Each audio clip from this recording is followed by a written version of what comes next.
co-creator, not the replacement, of authentic human connection.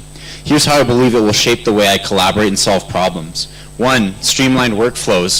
AI will take over repetitive tasks, scheduling posts, generating analytics, and automating responses. This means I'll have more time to focus on creativity and strategy, ensuring every campaign resonates with real human emotions. There was 3 other points, but we'll come to the end of this part. AI won't replace the human touch, it will amplify it. As a social media manager, I will be the bridge, combining technology's power with human storytelling to create impactful and meaningful content. The future isn't about choosing between AI or humans, it's about thriving together. Another reflection we would like to highlight that we thought would stand out was from Kefa Qureshi, and it was on the topic of workshop on navigating social pressures, and this is how it went. I thoroughly enjoyed the workshop on navigating social pressures that reflect who you are, presented by Dr. Srividya Moli. This session was incredibly insightful, and Dr. Moli's expertise in this field shone through her engaging and interactive presentation. The workshop provided a safe and non-judgmental space for participants to share their experiences and concerns about navigating social pressures. Dr. Moli's practical tips and strategies for making choices that align with one's values goals were invaluable. What resonated with me the most was her emphasis on self-awareness, self-acceptance, and self-compassion. Her message about embracing our individuality and not conforming to societal expectations was truly empowering. Overall, I found the workshop to be informative, engaging, and thought-provoking. Dr. Moli's passion for the topic and her ability to connect with the audience made the session truly unforgettable. I would highly recommend this workshop to anyone looking to develop skills and confidence to navigate social pressures and make choices that reflect their true selves. So can we have a round of applause for both of these reflections?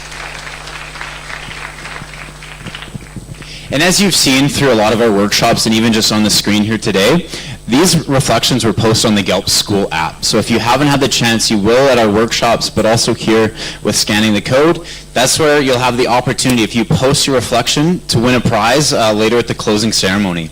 So as we're going on here, we're going to move to our workshop portion of today.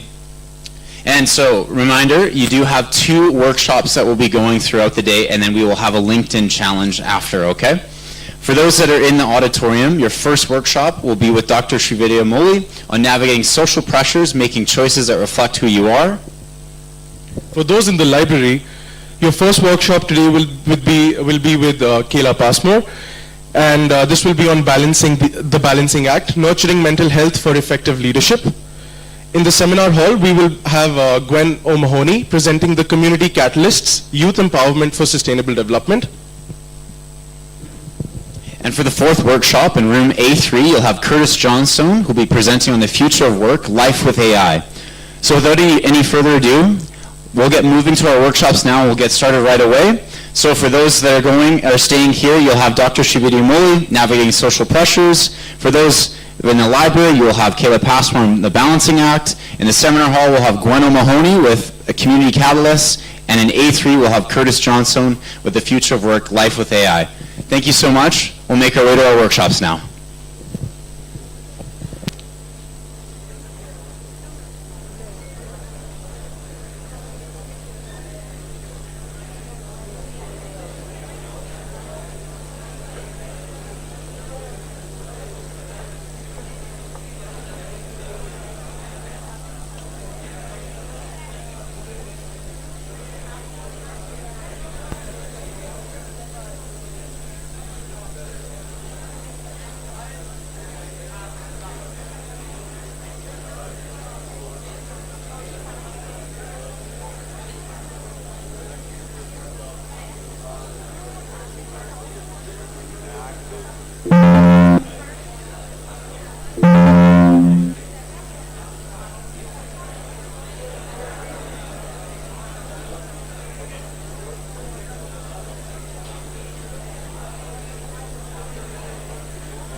Are you guys ready for your first workshop? Wonderful, okay.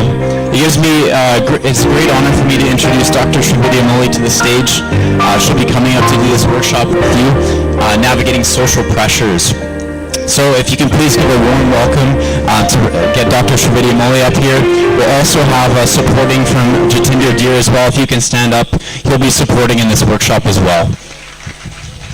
All right, video is going to go from down here. Hi, hello. Happy day, everyone. How are you doing? Great. Some more energy, please. How are you doing? Great. Because I'm done with energy, so I need more energy from you guys now. Amazing to connect with you all. I hope the last row people, are you able to hear me? Okay. I'm going to walk and talk, so this is how I'm going to do. So I'm going to test this.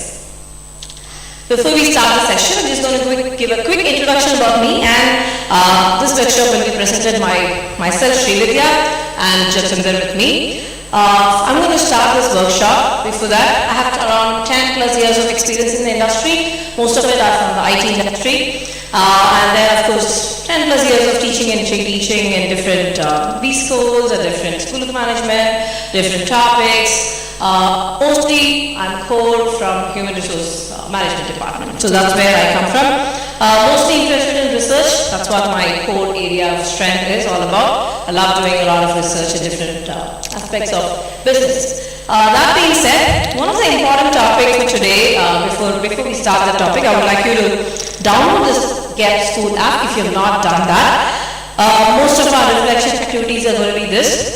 And this is one of the easiest app that you can actually connect students across the globe.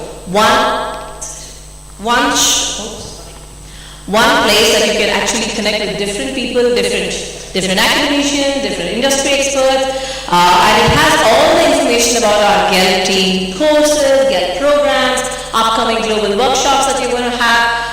Definitely, as a business student, this is something that you need to have in your pocket or in your app, in your mobile phone. This is one way that you can connect with the world. So please try to scan this and get this app downloaded so we can have more interactions through your reflections. Is that clear? Have you downloaded it? Okay. Coming back to today's topic, navigating social pressures, making choices that reflect who you are. So what you will be able to take back, before I go back to the objective, by looking at this topic, navigating social pressure, making choices that reflect you, what do you think after this 1 hour of workshop, you anticipate, okay, this is what I will be able to take back from this workshop? Discover who we are, like self-discovery. I'll give you a name for sure. Ma'am, like improving of communication skill, like our eye contact, our other communication, what we do in eye contact and all like that. Oh, okay. Extend. Ma'am, our inner potential. Your inner Potential. He says inner potential. One person was talking about communication, another person was telling about I would like to know more, discover more about myself. Absolutely right answers. Anyone else want to contribute? By looking at this name of the workshop, what do you think that you will take back? I'm sorry guys, I'm just going to... If you ask me to stand in one place, I won't be able to. You can sit. Morning, Roshan Singh here. So the topic is pretty much interesting. Making choices that reflect who you are, right? There is a popular saying which goes, choices have consequences. So I'd say every choice that you make, every decision that you take reflects who you are. Thank you. Yeah, I'll make it more interesting. That's good. I have one person to support me. Okay, great. Thank you so much. And this is what you will take back. Most of your answers were perfectly right. So what I'm planning to do with this 1 hour, by end of this 1 hour, I would try to increase your self-awareness about yourself. So basically, your own personal values. I'm going to ask you to talk more about your personal values. First answer your friend was talking about. Increase your self-awareness. That's what you will take back from this 1 hour workshop. Definitely, you have social pressures. I'm not here to eliminate those social pressures, but I'm going to give you strategies that you can use in order to handle these social pressures and make authentic decision makings in your life. Does it make sense? So the first point, I'm going to ask you to increase your self-awareness. So that's what the core objective of this workshop. Second one that you would do is how I will handle social pressure so that I can take the decisions in the right way, and what are the strategies that I can use when I wanted to make an authentic choices or decision making. Is that clear? If you're able to take these 3 points, I'm sure this workshop will definitely have an impact in the choices or decisions that you're going to make in your upcoming life or career. Clear? Are we in the same line? Can we move to the next topic? Okay. Before even we talk about the agenda, usually I start the session with a question. What do you think we will gain from this workshop? That's what our discussion was. I would like you to answer the second question. Is there a particular type of social pressure or decision-making challenge you are facing? Okay, I'll put it in a different way. Have you taken a decision in life because of social pressure? It can be a pressure from your friend, it can be a pressure from family, it can be pressure from cultural norms, it can be pressure from society, social norms. What is that one decision in your life that you have taken because of the pressure?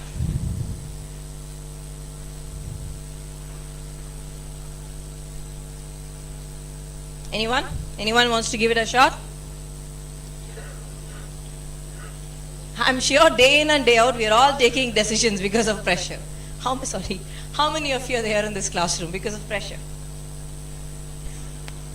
That's the right question, right? How many of you are there in this workshop? I just signed it up. I don't have any other option. 1 hour I have to sit and see your face. So how many of you are doing that? Of course, I look good, right? For 1 hour, it's fine. You guys can see me. I look beautiful. Don't I look beautiful? Better. Okay. So that being said, how many of you are now? That's a pressure, isn't that so? Whether you like me or not, in your mind you'll be like, what the hell? You don't look beautiful. But in front of me, like, yeah. You're really beautiful. Of course, it's a pressure. So definitely we have pressures day in and day out. So what kind of pressure that you've had in any decisions that you have made in your life? It can be a smallest decision. Doesn't have to be something great. Ma'am, like the decision what I took in my education career till now, that in exam time, somehow I have to clear the exams without any backlogs, and I have to pass with at least some of the extent good percentage. Ma'am, if I have backlogs, it is problem to me, and my parents will pressurize, and even my friends here who are sitting with me, they won't give me respect and all. Sometimes in WhatsApp only they will screw me like anything. That's right, no, ma'am. What is this, guys? You guys don't respect someone who has backlogs? Then I should not stand in front of you guys. Okay. Yeah. Definitely, I actually tell this example in most of my sessions. When I did my master's program, the first day of my college, like MBA program, I went to the college and I was sitting in the front row. I don't know why I did that. My director came inside the classroom the first day, super excited, enthusiastically. He came, hey, how are you guys doing? And then the first person he asked me, why did you take MBA? I'm like, my parents asked me to do. I don't know why am I here. I don't know what I'm going to do. Because I was so damn frustrated because I had a placement job after my undergraduation. But my parents said, no, go study and then you can do it. And I was like, oh my God, why am I doing this? Of course, at that time I was regretting. Now I feel like, oh, thank God I finished it. Otherwise I would have been sleeping over on my MBAs. I wouldn't have been able to complete it. That's a different story. But definitely I have taken decisions because of pressure. I won't say I've never done a decision without taking pressure. But definitely that has changed in my life now. So what kind of pressure? That was a good example. Like, I'm forced to make sure that I have to get good grades. It's not something that I want. It's my parents want. My peers are expecting me to do that. How many of you have done a decision in your life because your friends are asking you to do it? What was that decision? If you can give an example. Your friends will not mind. It's okay, go ahead. Nobody's sitting here, right? Many of them are here, ma'am. Going on a trip, I guess. Yeah, pretty much, I wasn't aware they were going, but I had to because peer pressure. It might sound a bit different for you guys. I have had the same issues. When I'm in Canada, I'm not a great people person. I'm not a party person. Even though I call myself as an extrovert person, you put me in parties or anything, I'll be like, when will I go home? I really can't handle this. I can have a one-on-one talk. I can't have this party talk like, hey, come on, do this. I can't do that. Now, whenever my friends call me for a party, I have to say no, and people get irritated. They'll be like, seriously, every time we call you and you say no, but I'm not a party person. I can't do that. So definitely, now, turning on friends is very tough, right? Because you can't say no, because you have back of the mind, if I say no, she will no more be my friend. I don't think so, I will be in her good books. So because of that force, you have to do that. Now, of course, by end of this workshop, these are issues.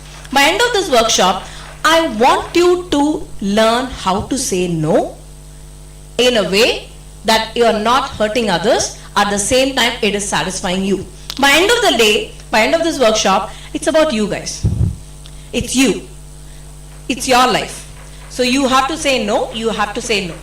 But how do you say that? How do you put it in? Rather than it being in an aggressive way, putting it in an assertive way, how do we do that? That's what we will learn. Amazing, thank you so much. So now, of course, I'm not going to do the icebreaker session because this questioning was an icebreaker session. We'll talk about values. Now my job, I will talk about exploring your values. We're going to have a quick activity on that.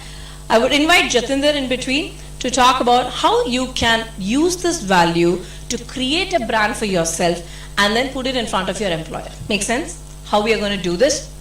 And then we will talk about understanding social pressures. I'm going to throw up some real life scenarios. Probably I won't be able to make groups, but I'm going to throw up some real life scenarios. I want you to be in that real life scenario, be in that position, think if you are there, how will you handle it? Because your mind is telling something, but the world is telling something else. This is the most critical thing. Most of us are not trained in that. So how are we going to do that? So that's going to be a real life example. It's going to be interesting for you to work on that. And then we will talk about reflections and strategies for making authentic choices. Until now we are talking about issues, but how do I make a choice? What should I do if I have to make the right choice? What strategies I need to follow? We will get there. So if you can get these three things today, that will be great. Now okay, values. This is going to be interesting again. I'm going to ask you a question. I'm going to pick. It's a random pick, guys.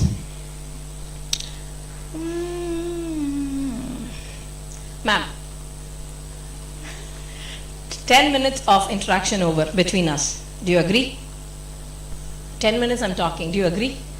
My energy is going. 10 minutes I spoke. Yes? Okay. You've made an assumption about me? Great. Hope it's good. Not bad, right? Okay. Even if it's bad, please tell good because it's in front of everyone. Okay. Second thing. Based on your perception about me, what value you think I have?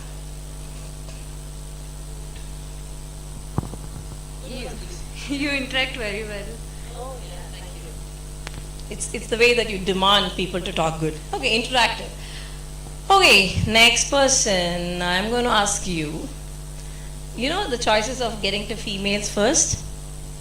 They always say good things about you. Men are not like that. Yes. You've been observing me for the last 10 minutes.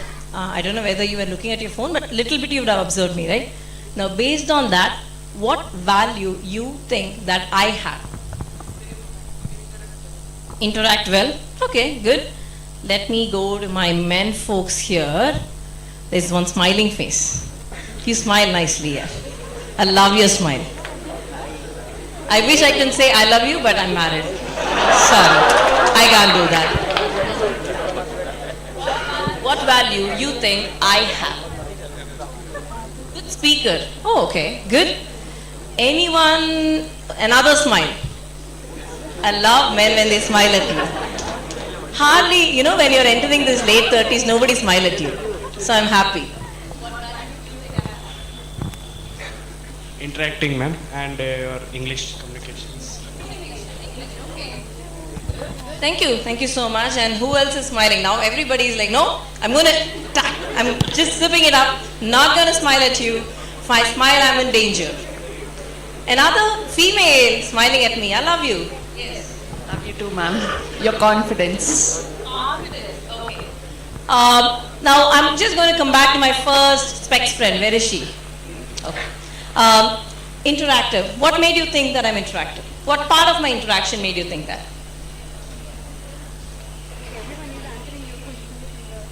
Oh, do you have an option?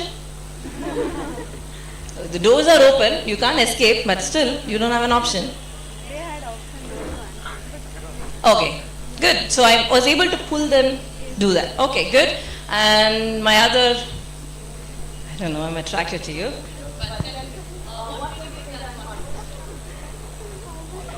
What made you think that I'm confident? Oh, that's my job. I've been doing this for so many years. Okay, talking in front of so many people, that made him think confident. Okay, can I get one more person? Yeah. Yes. What do you say? Confidence, ma'am. Why do you say that? Your body language, the way you talk. Confidence has a body language? Maybe yes. It appears from the body language. Imagine I'm standing there in the podium talking for 25 minutes break, without break. How many of you will look at me? Not even a single person. Definitely body language plays a major role when we talk about confidence. The way that you carry yourself, the way that you project yourself, the way that you actually want it. Now, the question that I asked you is, you made a perception about me, and I asked you about the values that you think based on that perception. Now, what happens is, whatever perception that you have, or probably whatever values that you listed, I have those values. What I do is, I have certain values. I have values like integrity. I have values like confidence, communication, probably friendliness. Now, what I do with these values is, I incorporate them in my behavior. So, if say for example, if I say I have this value called friendliness, I incorporate that in my behavior. Approachable. So when I say friendly, you can approach me at any time. You can talk to me at any time. I'm so free that you can talk to me. So I put that in my behavior. So I have a value. I incorporate that in my behavior. I project it to you guys and then make you believe, yes, the same value that she is projecting. So I'm trying to align my values with my audience. Do you agree? Now this is what you're expected to do. Now where do you guys, or probably where this problem comes is, you have values, but do you have that self-awareness that you have these values? How many of you know that, yes, I have these values? How many of you have done an introspection about your own self, about the values that you have? We don't do it. Most of the times we don't do it. Of course, maybe after some years of experience, maybe you might try to do it, but still you will not do it. Okay, if I ask you, okay, what are the values that you have? You don't take time to introspect, and I would like you to take this time right now to introspect and tell me, boss, I have these values. Now I incorporate these values in this kind of behavior that I show. Are you able to get the link? Now the first thing that I want you to do is, before I call Jatinder here, I want you to, if you want to write, or if you want to type in your phone, or you wanted to put in the reflection, choice is yours. I want you to list the top 3 values that you think you have. Point number 1, please don't look at your friend. Your friend has integrity as a value, that is his or her value. You don't have to take it. Now, if you have money as a value, it's your value. You don't have to prove it to anyone. It's your value. So be open in your value. Please, again, don't take societal pressure here. If I don't put honesty, another person will think bad. If I put money, another person will think something. If I put love as a value, other person will think something. Please stop it. It's your value. Nobody can judge that. So please write the first or top 3 values that you think you have. That's the first task for you. You can do it on your phone, you can put it in the reflection, you can take a pen and paper and write. Choice is yours.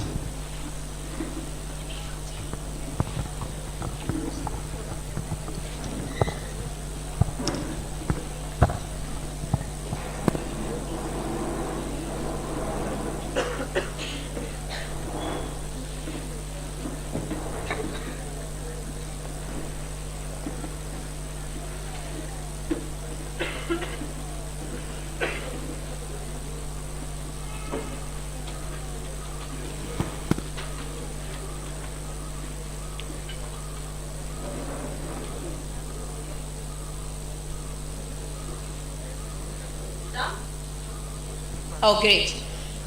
I'm going to ask my friend here. Sir, can you please tell about the values? I want you to list the values first. How many? 3. I asked you only 3. If you really know that, I want you to rank the top 3 values that you think. Without this, you cannot identify what are those 3 values. As long as you want to do your case. Yeah, please. So good morning everyone, I am Pawan Kumarian.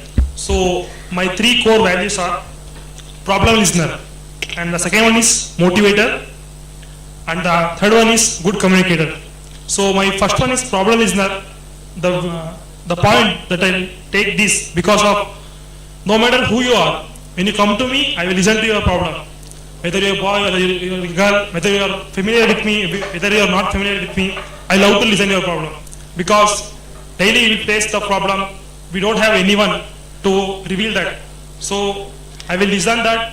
For that, I will give you motivation to be happy or to solve the problem. So I think these are my core values. Great. Absolutely. Thank you so much. Thank you. And who else? Some unknown faces for me. Yes. Good morning. I'm Bhaskar Agarwal, and my first value could be discipline. Second can be health, and third I can say would be making choice. Can you elaborate how do you practice discipline? Because you said discipline. So you have a value, you need to project that in your behavior. So how do you project that so others know that you're disciplined? So decision, what the third value I'm talking about, making choice decisions. So it is related with discipline. If I'm able to make correct decisions and choice, I will able to follow them and probably end up with a good disciplined life, which will eventually lead to a better health. So they 3 of them are connected to each other. Another critical question. Tomorrow you're getting into a team of people who are not disciplined. How will you handle it? I know that. Because you are pretty disciplined. But you have a team of members who are random, who are not disciplined. How will you handle it? I will try to somehow motivate them or maybe influence, but at the end of them, they have their own choices, so I cannot change anyone. Brilliant. That was the answer that I was expecting. So don't try to impose your values on others. Others have their own freedom to choose their own values. Don't try to impose your values on others. That's a good answer. Thank you so much. Yes. 3 values that you think are important for you. I think discipline and hard work and kindness. How do you showcase kindness to the people? Like, because you have kindness, you will reciprocate that in your behavior. How do you reciprocate that? I try to listen to their problems and I try to get along. Okay, try to listen to their problems and you will get along with it. Okay, good, good. I'm going to ask someone in the front row here. Ma'am. Do you mind getting up so that instead of playing my page alone, there are some new faces? My values would be sympathy, love, and ability to achieve something. So, love. Yes. So, how do you incorporate that in your behavior? I will align love with sympathy. Showing sympathy to other would be my kind of showing love. And one last person. She has good friends.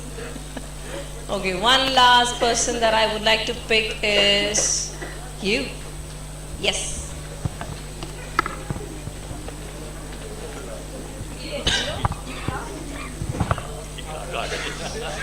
Courage, creativity, honesty. Okay, how you showcase courage in your play? You get courage. You hit people on the road? That's not courage. Yeah, confidence has courage or no? Okay, so how do you showcase courage? How do you practice it? Yes. What? How do you practice courage? That's okay if you don't want to answer. Thank you so much. Another example, again, this is off the topic, guys.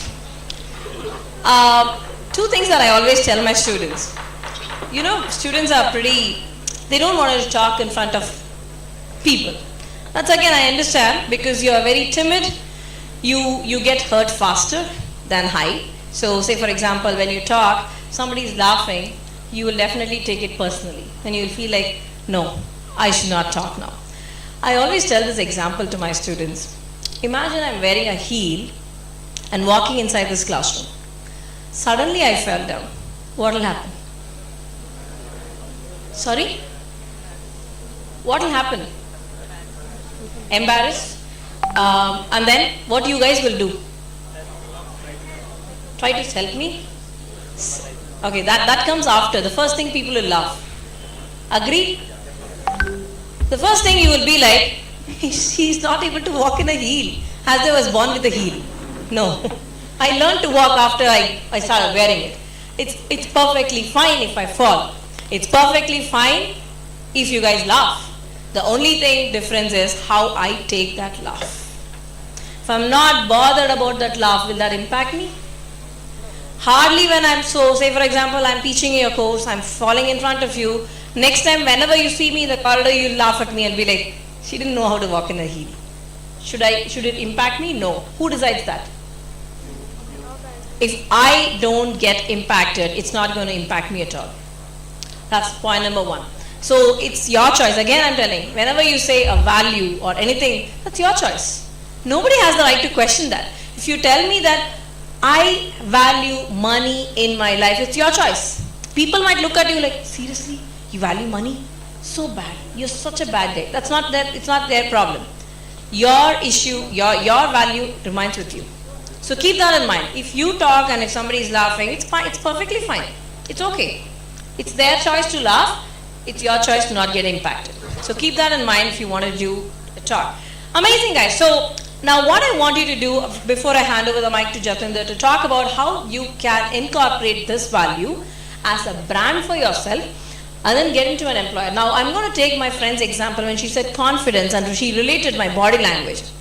This is how I turned it. I have confidence. I need to showcase that into a body language so that I can project it to my employer to crack my job that I wanted, to get the position that I want in my organization. I have knowledge. I need to project it to my employer, which means I have to incorporate that in my behavior, in the way that I talk, in the way that I behave, in the way that I project myself, and then how can I put it to my employer? Similar way my friend was telling courage. Probably he didn't know how to put it in front. I have courage. I can face any risk in life. Something goes wrong with my life, I'm okay to face it. I'm not going to go sit down and then sunk inside. No, I can face it. Now that might be his example. Probably not others are having that. I have courage, I can do that, and that's what I wanted to project to my employer. Now Jatinder is going to come in and step in and talk about more on this. What I want you to do is work on your values. Now whatever values you thought is the right one, after the session, take 10 minutes time, sit with yourself. When I say sit with yourself, it's only you. This life is for you guys. So only for you. So sit with yourself. Put your phone away, put your friends away, put everybody away from your life right now. For 5 minutes, sit back and think about what are the values really I have. If I have to understand what values do I have, I need to sit with myself for some time. Sit with yourself, put your values in place, put it back in your room, stating, okay, every day morning, look at those values. Whatever actions you do in a day, in your life, should align with those values that you see. You can keep adding values as you get experience in life, but whatever you do in life should align with those values. If you're doing something without aligning with those values, this is where you get confused and you're out of the track. Sometimes you say that, I'm not liking to do this. I don't want to be a part of this. That's because the action that you're doing is not aligning with those values that you really value. For that reason, you need to know what is your values. I'm going to stop here, give it to Jatinder, he will talk to you about how you can create a brand with this value.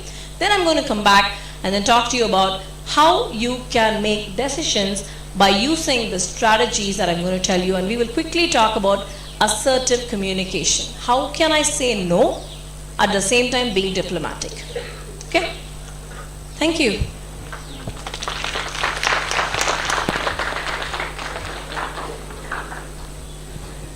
Good morning, everybody. Wow, beautiful. Lot of energy. How was the pressure in the last 40 minutes? Can you imagine we are living with this pressure for the last 5 days?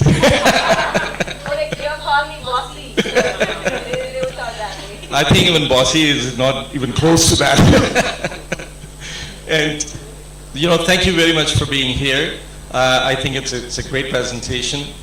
What Dr. Shri talked about, you need to know your values, because those values are going to help you to build your own brand. And in this day and age, when you go out there in the real world, if you don't have a brand, people basically don't know you. You need to represent something. And these values are the one that's going to help you to build that brand. My name is Jatinder Dheer. I am known as JD. That is my initial. It's easier to remember, and that's why I go by JD. I talked about networking and brand building. Somebody asked me yesterday why networking is so close to my heart, because I spend a lot of time networking from a lot of years. Before, I used to do it for myself, and now I do it for the clients that I help. My role back in Canada, I worked with non-profit organizations. I worked with 5 different non-profit organizations. I'm the vice president of BCIBN. Our president was here 2 years ago, and I run a welcome center for international students. I do a lot of coaching and training for the management professionals coming to Canada to introduce them to business landscape of Canada. That's a few of the things I do. I also do some other stuff, so I wear a few different hats. But let's talk about you guys, and let's talk about the networking and branding. So the question about somebody said why networking is so close to my heart, my answer to that is that I started networking in a very early stage of my life. When I say early stage, I was 5-year-old when I started that. Now you think, how? That's the question come to your mind, right? So when I was 5-year-old, I started networking with my dad's friend's daughter, who was on my birthday party. She was on my birthday party, and I started networking with her. And I told her that when I grow up, I'll marry you. 18 years after I married her.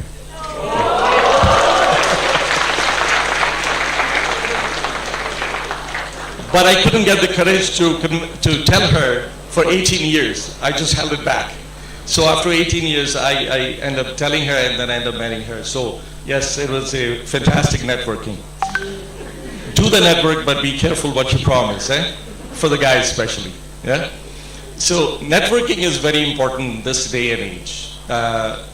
If you're going through this institution, you're studying, you're polishing yourself, you're adding skills to your personality, and then of course you're going to get out there and you're going to do bigger and better things. You guys, as everybody says, you guys are the future leaders. Future leaders are not made in future. Future leaders are made today. You need to add those skills to your personality now, so then I won't say perfection, but at least that you are aware of it and you know how to present it in future when you are in that space. So what Dr. Shri talked about, how to understand your value, and so self-value proposition is very important, because when you're going to step out in the real world. So let me ask you first, actually, how many students here are from third year or their final year? Final year? Perfect. And how many first years? A lot of first years. Perfect. Okay. So 30 years one, you guys are ready to step into the real world, right? Wow. That's amazing. Excited? Awesome. And first year ones, you guys have some time now to add those values and to spend some time for self-reflection. Please do that, because if you think it is too early, it's not. It takes time. So now is the time to start. So you start planting those seeds now, and then when you are ready, then you can enjoy that. So in networking and branding, my question to you is, if anybody can explain, what exactly the branding is? Anybody can explain what is branding? Self-branding? Anybody from this table?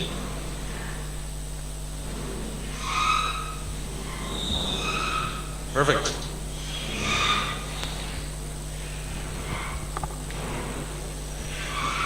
Building the strong image of oneself. Thank you. Thank you to the brave one. Anybody else?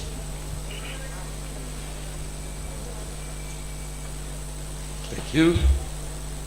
Yes, please. Creating an identity that stands out from others.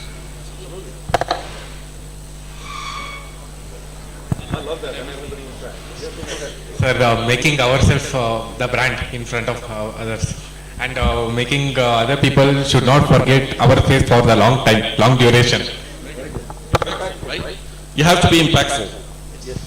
I think self-branding is basically creating a perception about us to other people, towards other people. That is self-branding. So folks, branding is what people say about you when you're not in the room. That's what is a brand. What people think about you, what people say about you, what people have views of you that they share with other people, that is your brand. Remember that, right? Because you're not going to be present everywhere, especially in this digital age. You still have to create your brand online, because everything is online, right? We're going to talk about LinkedIn, I think, after, but digital image, digital branding, and in-person branding, it is all very, very, very important. Usually they say, we should not judge people, that is wrong. We shouldn't be judgy, this or that. But guess what? This is a human nature. We all judge. That's the reality of life. So you don't need to say, no, I am not a judgy person, or I don't judge, or people don't judge. No, we do judge. We all judge, right? So in this, when we talk about judging each other, and when we talk about people do judge, then you also have to understand that people judge you when they meet you first time. That's where it starts. Then what comes? First impression. Never a second chance to do a first impression, right? So the first impression is what? It needs to be very impactful. If you can make that impact in the first impression, and you leave that brand, that mark on somebody's mind, now you're making a difference. And we all are unique. We all have a brand. We just need to work on it. The other way to think about a branding is, other way to think about the first impression is, if this is a room and there's a door here and then there's a door there, you walk in from this door and you walk out of that door in a room full of people and nobody notices you, what is the meaning of that? There's no impact, right? People should notice you. You walk in from this door and you walk out of that door, people should say, wow, somebody just walked in. They can feel the presence. So that is what is branding. How you walk, how you talk, what is your level of confidence, how you dress, your tone, your tonality, right? Your behavior, how you act, how you react, all that is part of your branding. I remember earlier when Dr. Shri was presenting, somebody said communication. Your communication skills, right? What is the number one ingredient of communication skills? Everybody talk about communication. In my life, I hired thousands of people, and I always ask this question because everybody put on their resumes communication skills, right? And some people do excellent communication skills. What is the number one ingredient of communication skills? Confidence. What else? Body language, what else? Active listening, you said? Fantastic. Active listening. You cannot communicate proper if you're not an active listener, right? That's the first ingredient. You have to be active listener. I give you an example of active listening. I was interviewing somebody and I asked this fellow, I said, can you please quickly run down your resume? Give me a quick rundown. And then I had to stop him after 7.5 minutes. Nobody listens for that long anymore. 7.5 minutes is too long. Your answer should be within 60 seconds. If it is going over 60 seconds, you should ask the person in front of you, you want me to explain it a little bit more? Or is this okay? You want me to elaborate on it? So communication. You have to be very careful. If you don't listen, then guess what? The other person is not listening to you either. Right? So it goes both ways. So these are some of the things that you need to add, because they will make a huge difference in your presence when you're out in the real world, regardless of which space you are. So, like I said, I run a welcome center for international students, and I tell you one thing, the best of the brains and the brightest of the brains are coming from this country, India.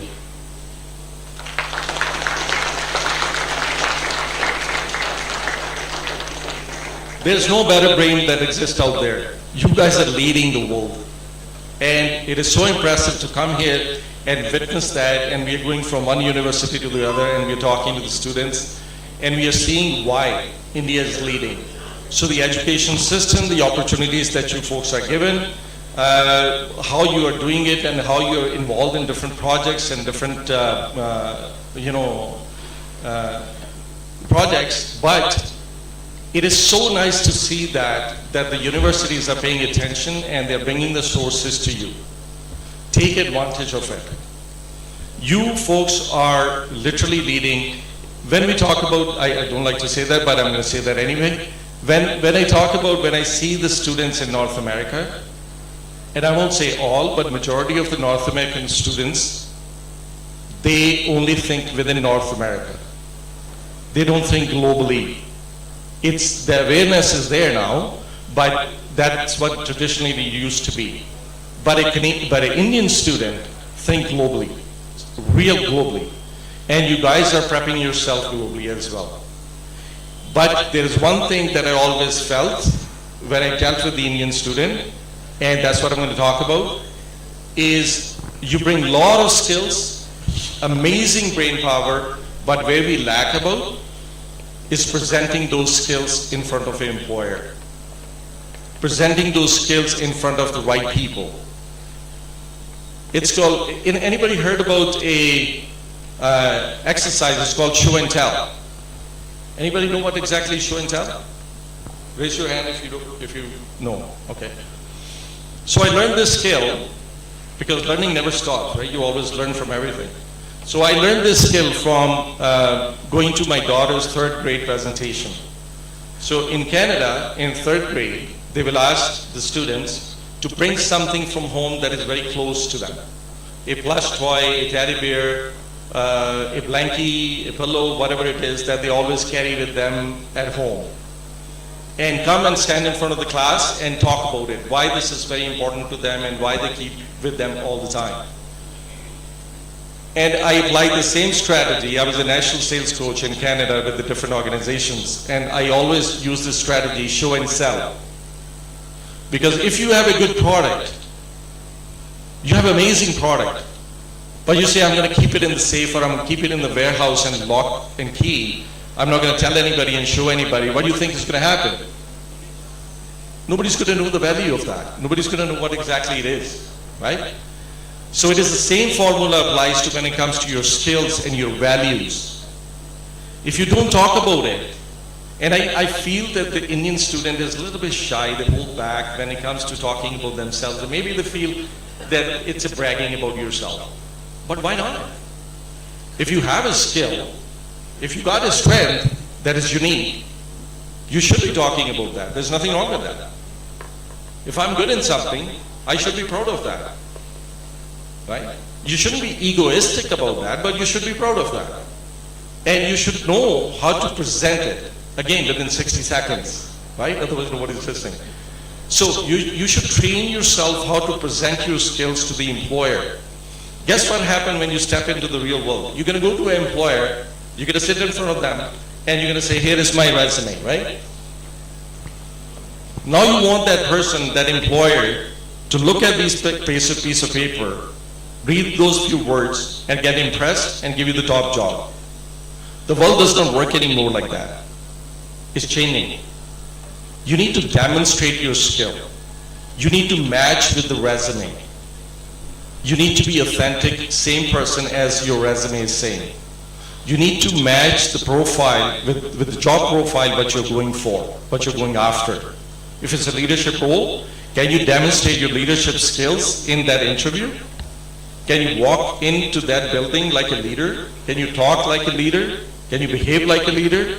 Most important, are you dressed like a leader? Somebody told me almost 25 years ago, if you're going for a sales job, because I went for that, I'll share the story. If you're going for a sales job, you should be dressed up like a CEO, not as a sales associate. So it is very important to create that first image so impactful that the other person, even if they want, they couldn't forget about you. They will always keep you in mind. Let the employer think. Don't think like an applicant. Think like an employer. What every employer is looking for. Every employer is looking for the best employee out there who's going to come on board and take away all their pains, increase the revenue, decrease the cost of running the business, give them more time to spend and invest to build the business, right, in growth. And can you do that? Can you demonstrate that? Not on the resume, but in real life. Can you demonstrate that with your conversation with them? That is what is going to make a difference. And that is why what Dr. Shri talked about, values. What exactly are your values? You need to know that. When we say the other person that impressed with my resume, we don't realize that we don't even know yet. We are not even confident about what our values are, what our skills are. So step back before you go out there and think that I want to impress the whole world. First impress yourself. First realize what exactly your values are and how confident you are explaining that in front of an employer. That will change the whole outcome. That will give you exactly what you're looking for, right? So be prepared for that, but be very authentic. Be authentic on every digital platform, resume, and in person. It should be one person. Fake it till you make it is gone. Be authentic. If you're authentic, you will never lose. So any platform that anybody look for you, you should be the same person, not a different one. I always had a habit when I interview somebody, I don't look at the resume. I talk to the person first. I spend first 15 minutes talking and then I look at the resume and then I see that if this person matches with the resume, what they're saying, because resumes you can build whatever. All the words are out there. AI is helping you to build the resume, right? So I want to see if you demonstrated all that you put it on the resume. If you match with that, perfect. We are going further. Otherwise, we are stopping by there. Because then otherwise I'm reading a fake story. Yeah? So thank you. I'm going to pass it on to Dr. Shri. Thank you very much for listening, and I hope this will help you. Thank you, Jatinder. Thank you so much. That was a wonderful talk on how do you convert your values into branding and how you can use your network to do this. One last topic that I'm going to talk about, and then we are winding off this. I'm going to be very quick on this. Okay, we spoke about values. We spoke about how we can incorporate our values, and how we can do about this self-awareness. Finally, how do I handle social pressures and make sure that my choices are authentic? What strategy I need to practice? I said that's what I wanted to I want you to take back from today's session. The first thing that I would say, any decision that you want to take, first pause before responding. When you have an issue, when you have a pressure, when you wanted to take a decision, the first thing that I would like you to do is stop, pause. Okay, what's that issue? Can I take a lens and look at that issue in a much more better way? Now, if I have an issue, I have to convince someone. Say my friend was talking about, I wanted to convince my friends I can't come for this party. I really can't come for this trip. But now, how do I do it? Now, who are my audience? What should I tell them? Can I listen to them first? That's the first thing. Second, as I did mention, you have your values. whenever you do an action or taking a decision, are these decisions or action aligning with your values? That's the second step. Make sure that aligns with the values that you already have. Third, seek prospective supporters. Take advice from subject matter expert on any decisions that you're taking. When I say subject matter expert, it's not only on career decisions, even on your life decisions. If you value someone, okay, I want to take this as a life decision. Can you please tell me from your perspective how it looks like?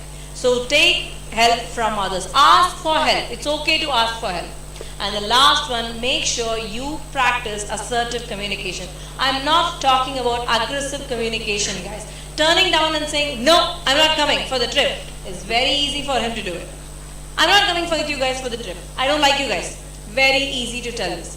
But how do you make that? You do this in an assertive way. You're telling no, at the same time without hurting others, at the same time maintaining and valuing your relation.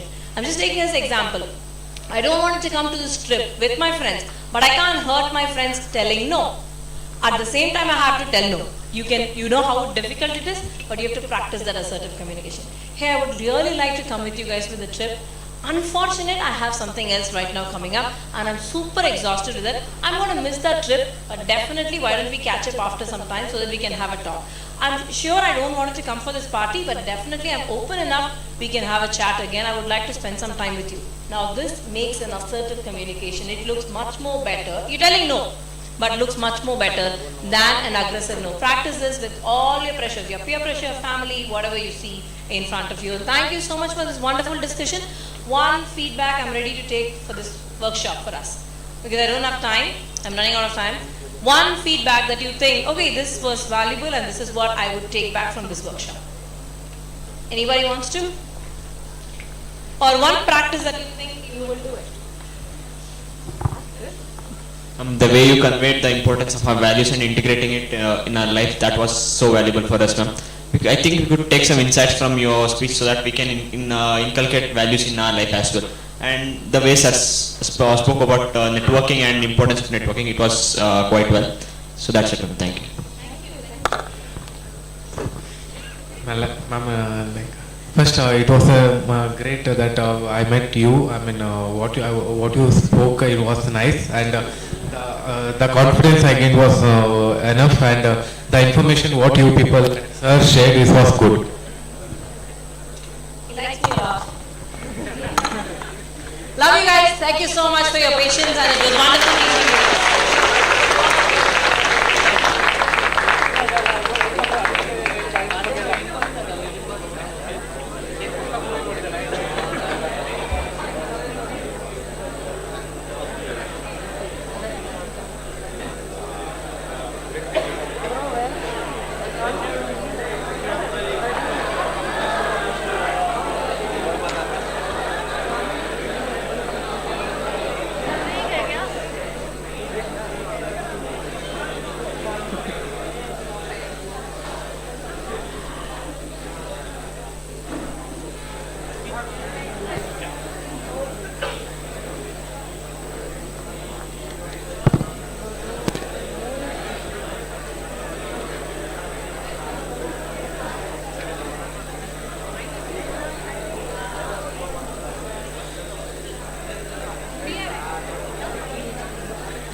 Hello, everyone. How are you doing? Oh, this is a nice, energetic room. I love it. I'm really super excited to introduce the next workshop. Actually, it was the first time watching Kayla's workshop for me in the last one, and it was very inspiring. Moment of vulnerability. She says that a few times in her workshop. My moment of vulnerability is I actually teared up a few times listening to her speak, so it was really special. So I hope you take a lot from it. I'll more formally introduce her in a moment. I did want to just remind everyone about the school app. We are going to be, again, having a contest on reflections, and honestly, this workshop, I personally had a ton of reflections, and I was advancing slides. I wasn't even writing down like the things that all of the students were doing, so I feel like you're going to take a lot from this, and there are many things that potentially you could reflect on that isn't even that personal, but that you could challenge others to share their reflections as well. So scan the QR code if you're not already on the school app. So let's get started. I'll more formally introduce Kayla. Kayla Passmore holds a Master of Education in Special Education and is the founder of Vancouver Island Volleyball Academy, offering training to youth athletes across the region. She also serves as an international program leader with West Coast Connection, creating global leadership opportunities for students. She previously chaired the Vancouver Island Leadership Conference, where she led student initiatives to promote leadership development. As an educator with School District 68, Kayla specializes in special education, fostering inclusive classroom environments, and she's a former varsity volleyball player at Vancouver Island University and is a 4-time Canadian national champion, and now uses her athletic experience to mentor and coach young athletes. So please help me welcome Kayla to the stage.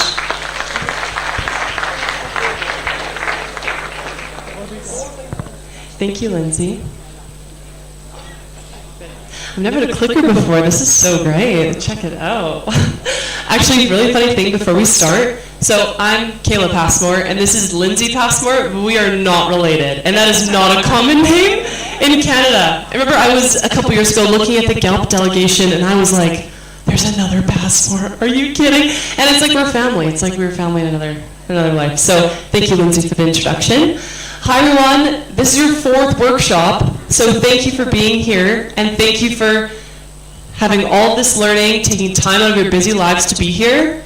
And I think we're going to have a really great time together in the next hour, because this isn't about me. This is all about you, and we're going to dive into you and what makes you, you, and how you can be the most authentic and resilient leader to show up for those around you. So, balancing act, nurturing mental health for effective leadership. That's what you signed up for. Here we go. So a little bit about me, as Lindsay had mentioned. Right out of high school, I got a scholarship to go play volleyball for Vancouver Island University, and it was the most amazing experience of my life. Being a student athlete gave me the highest of highs and the lowest of lows, let me tell you. And also being a student athlete, it really kickstarted me into my leadership journey, and I wanted to do more on my campus. It was like I just wanted more and more. And Dr. Omar Krim actually gave me a lot of leadership opportunities at Vancouver Island University, like being the lead for our whole student orientation, or leading Vancouver Island Leadership Conference, helping develop an app to connect students on campus. I also lived on campus and helped take care of people and the resident. Let me tell you, my resume was looking great. But personally, I had so much going on. I was burning at both ends. I was appearing like everything was great, but really deep down, I realized it's really hard to take care and nurture those around you in a good leadership role the way I wanted to show up for people. I couldn't do it because I was way too overwhelmed with all of my responsibilities. So I have a feeling that since we're all students, this connects us. We all feel very similar in the sense we have so many things we're juggling on our plate, and it can be very overwhelming sometimes. So actually, we're going to have a little activity because you've been sitting a long time. We're going to play a little game. So I'm going to say a statement. If it relates to you, I want you to stand up, okay? So in the spirit of having too many things going on, stand up if you have ever had to rely on coffee, tea, or an energy drink to get you through all the studying you have to do. Let's see it. Okay. Okay. All right, you may sit down. I see that's the majority of the room. Okay. Leveling out the playing field a bit. We're all very similar. How about, who here has had to skip an important social event or an event because your to-do list was just way too big and you had to prioritize something else? Stand up if that relates to you. If you ever had to skip a social event or something that was important. Ooh. Okay, okay. Yeah, we have some loyal friends in the back over there. No skipping. Well, you may sit down. Thank you for being real with me. And I kind of have a feeling, since we're all students, we all relate to similar things. So like I was saying, in my sports and leadership journey, well, first I'll show you. Up in the top right corner, that's me and one of my best friends. We founded the Vancouver Island Volleyball Academy together. Her name is Jane. She's from the Ukraine. She's amazing. Top left corner is my team when we won our 4th consecutive national championship, which is amazing. Oh. Thank you very much. And then the rest are just some pictures and highlights of my sports and leadership journey. But I really realized that maybe my school was going so good. Maybe I was getting my 4.0. I was grinding, I was up all night, relying on coffee and energy drinks, all that good stuff. My grades were great, but that meant my volleyball was failing. And my personal life and social life and my nutrition, that was failing.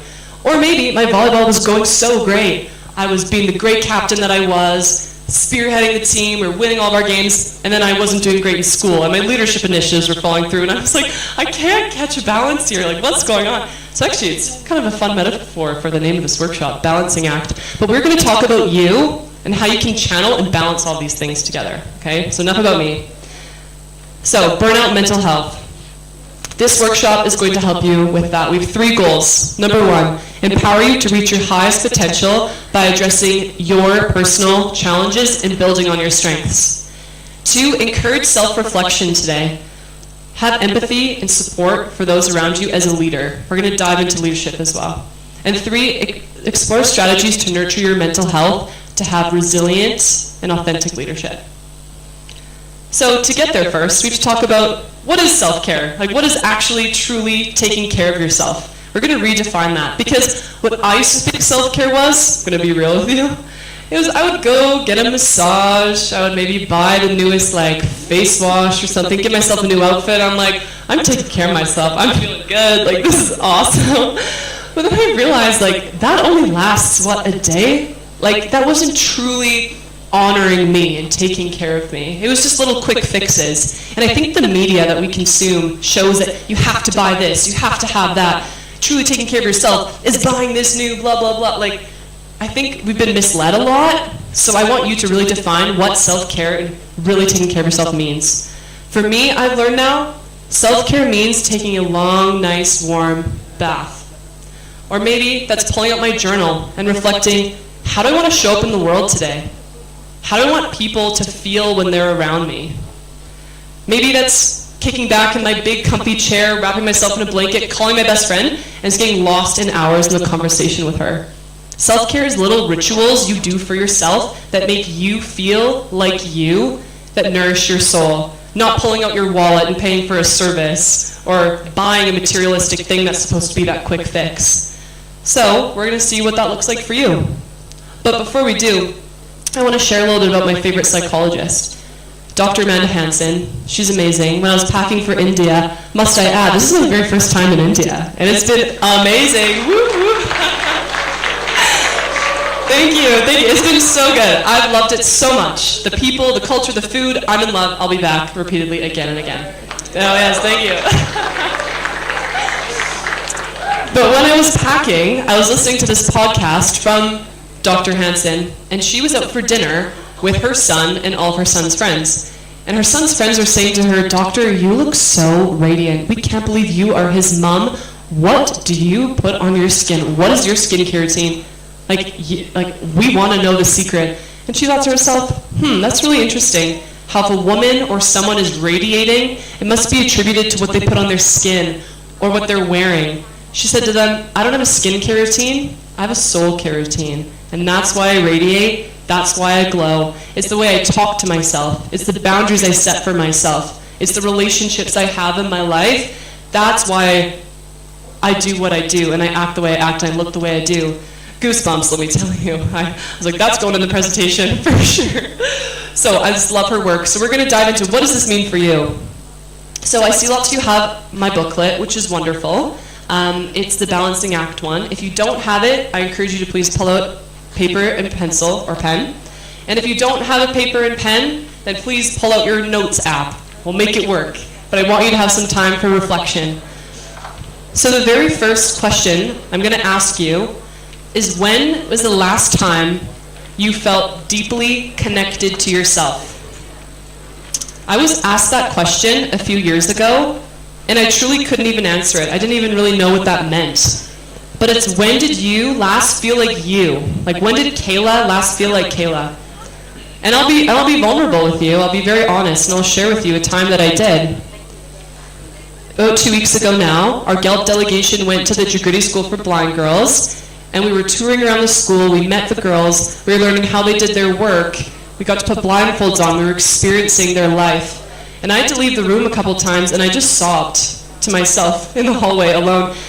And then I had this moment of, I love who I am because I love and care so deeply for people. I empathize so deeply for people that it makes me very emotional, and I love that about myself. I felt very connected to myself in that environment. So maybe for you it's a specific environment you're in, or maybe for you it's little rituals you do. Another one was, I knew I'd be gone in India for a long time with my GELP family. So the night before I left, I collected all my ingredients for my favorite meal. I put on my favorite tunes. I was dancing in the kitchen, making my favorite meal just for me, by myself, and it was awesome. I felt so connected to myself. I really felt like me in those moments. So I want you to think about, put it down, when's the last time you felt like you? And my second question, when do you feel the most at ease or at home with yourself? And what do you do to create more of these moments? What can you do? So while you're answering too, disclaimer, the more you put into this, the more you get out of this. If we're putting superficial answers, we'll have superficial feelings about it, and we won't get the most out of this exercise. If you don't have the full capacity today to dive into it, that's okay, but just try your best, because you do deserve to know.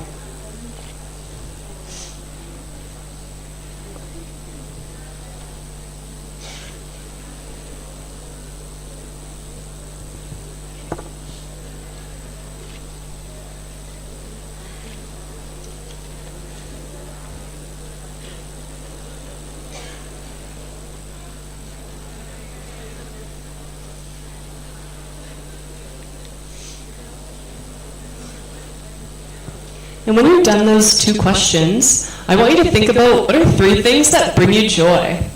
Lots of time in academia, we're really focused on the numbers, we're focused on all the external things. How do I get this job? How do I get this internship? And that's all great. But we want to know what brings you authentic joy. I'm going to ask a few brave people in a moment to answer for me. So, get ready.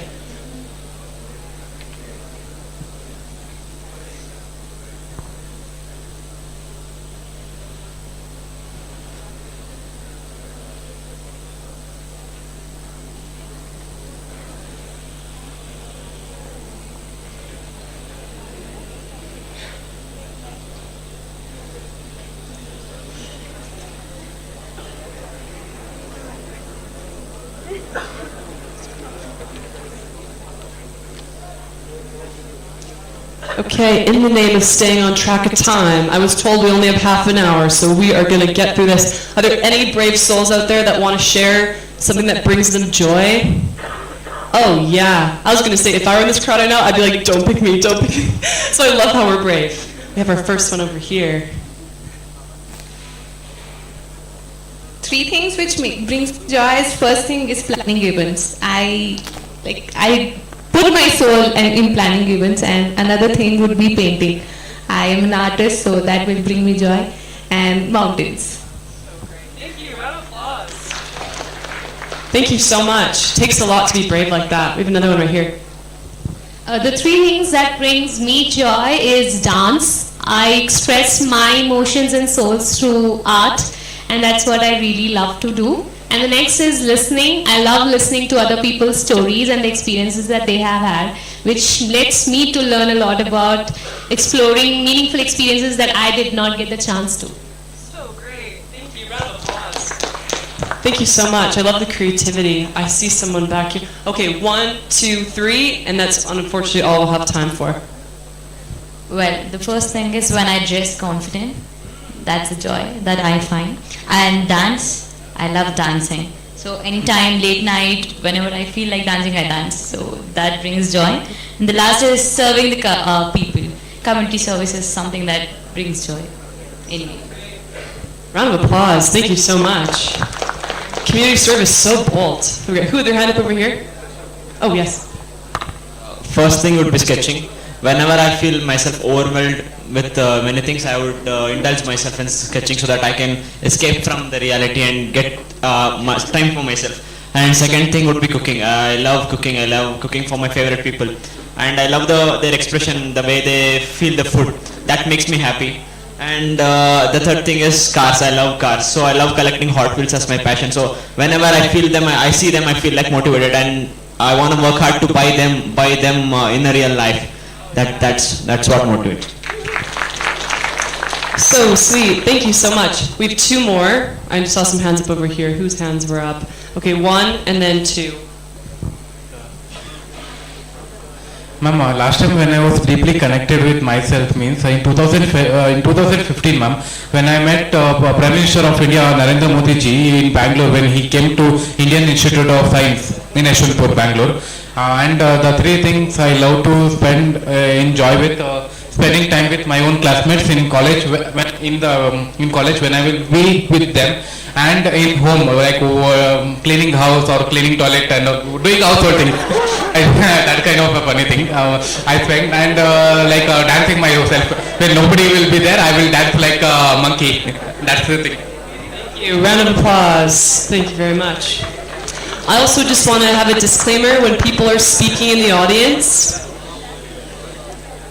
When people are speaking, it takes a lot of bravery, so let's ensure that we're listening and showing respect. Thank you so much. Who is next? I think right here. Thank you. Ma'am, the 3 things which makes me happy is one is capturing best moments, shooting and working out. This bring the energy back if I'm down. So great. And last round of applause. Thank you, everybody. And I know more people with their hands up, and I'm sorry, I wanted to get to all of you, but unfortunately, we're on a time crunch. So, we are going to move on. We've talked about all the beautiful things that make taking care of yourself worthwhile, the happy moments that bring you joy, that fill your soul, make you feel like you. But unfortunately, sometimes self-care isn't all those beautiful things.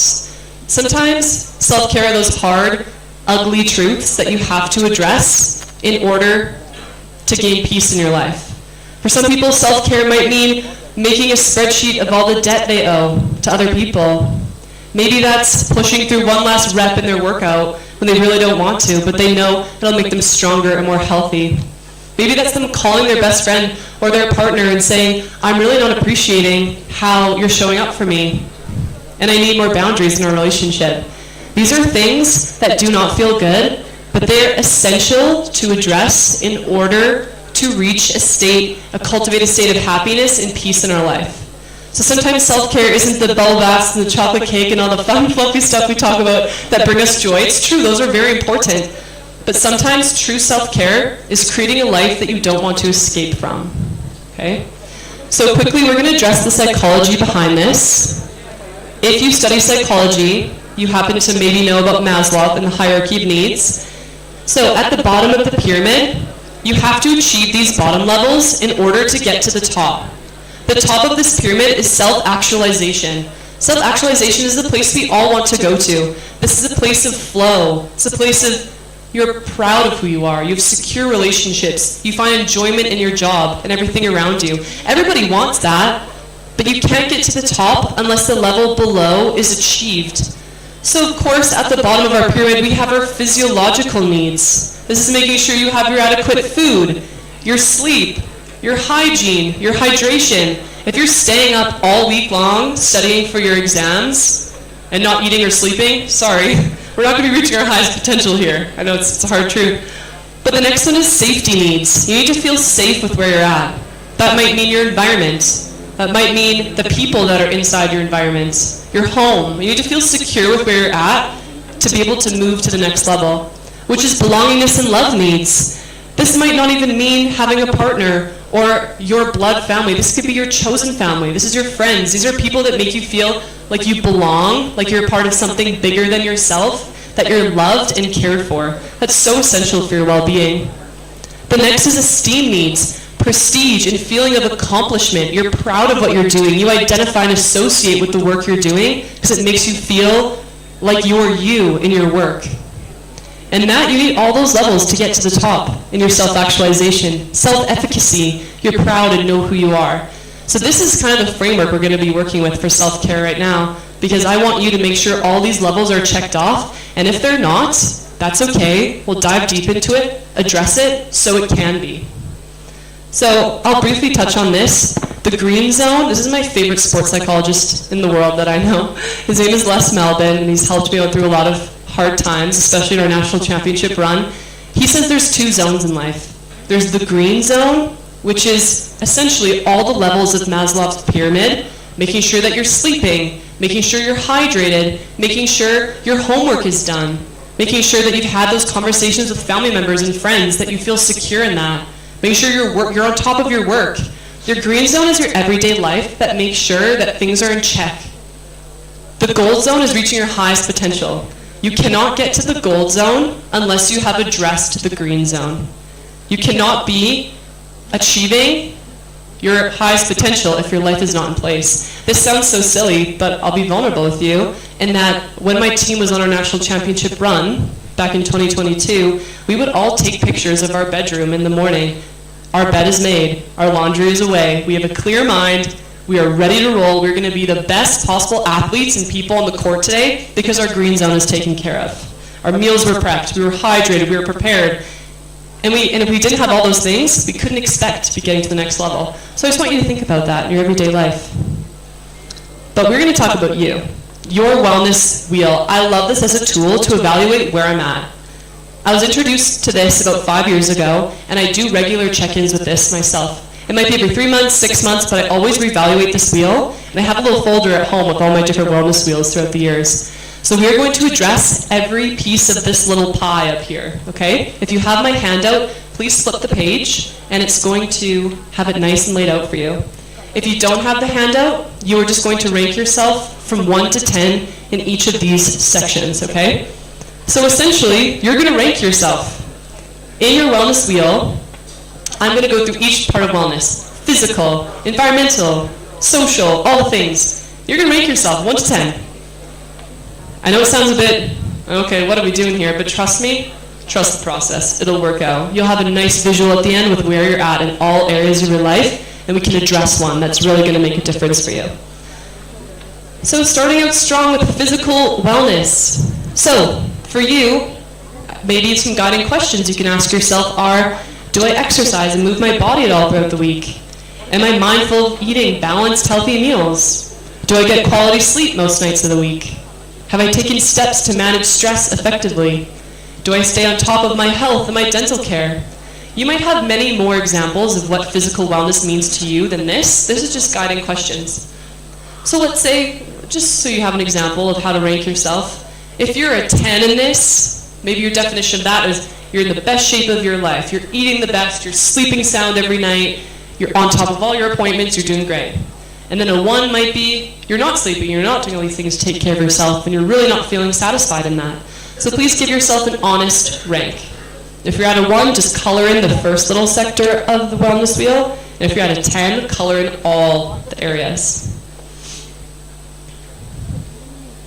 And when you're done filling it out, just give me a little nod to make sure we know, so I can move on to the next. Oh yeah, I'm getting some nods, getting some thumbs up. Okay. And if you're not entirely sure, you can always ask the person next to you, hey, am I filling this out right? Okay, next one. Social wellness. This is a really interesting one for people in your position. Being a university student, sometimes you're moving away from home, you're trying to find your crowd, trying to find your people. I need you to know that it's okay if you're not where you want to be in these sections. This is not about shame or guilt or judgment. This is about being honest with yourself. The more honesty you put into this, the more you're going to get out of it. Okay? So really try and evaluate. Ask yourselves questions like, do I have people in my life that I can trust and rely on? Can I communicate openly and resolve conflicts with others? Am I comfortable setting boundaries and respecting those boundaries of others? And do I feel a sense of belonging in my community? Okay, so rank yourself 1 to 10.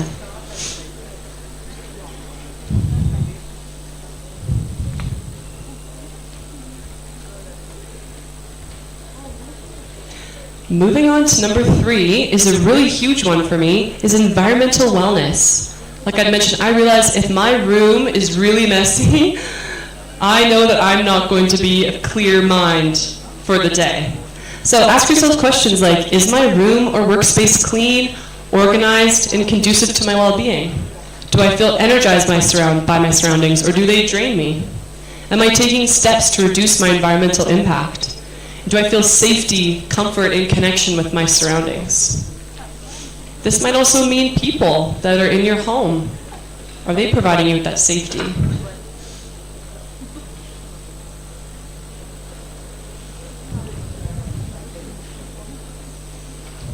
Okay, moving on to our next is financial and occupational wellness. So in your wellness wheel in your workbook, these are split into 2 different parts. So we'll start with financial. So ask yourselves questions like, are my spending and saving habits aligned with my values? Do I feel financially secure, or is money a source of stress? Do I have financial goals such as saving and spending? And am I working to reduce any debt I have? This is a huge source of stress for lots of people, so it is important to address. And for occupational wellness, I'm going to be real and honest with you. When I was introduced to the wellness wheel about 6 years ago, I was in a program studying science, biology, and chemistry, and I put this low, because I was not feeling aligned with what I was studying. Sure, I was getting good grades and everything was fine, but I was not enjoying it, and I knew I didn't want to pursue a job in that field. So it actually gave me the courage to change things up, join an education program, and it was the best decision I've ever done. So you could ask yourself a question like, am I satisfied with my current job or my educational pursuits?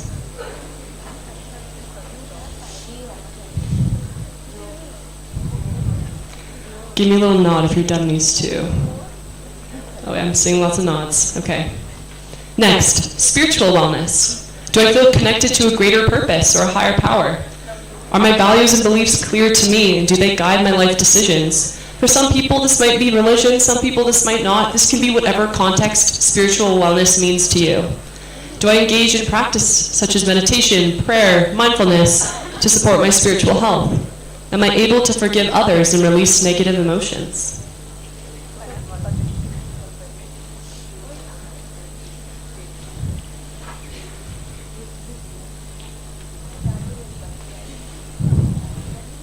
Next, we have emotional wellness. This is a good one. Do I feel emotionally stable even when facing challenges? Am I able to express my emotions in a healthy way? Can I manage stress and adapt to changes in my life? And can I ask for help and support when I need it? Hard thing to do. Hard thing to do. So please give yourself an honest answer. How are you doing emotionally?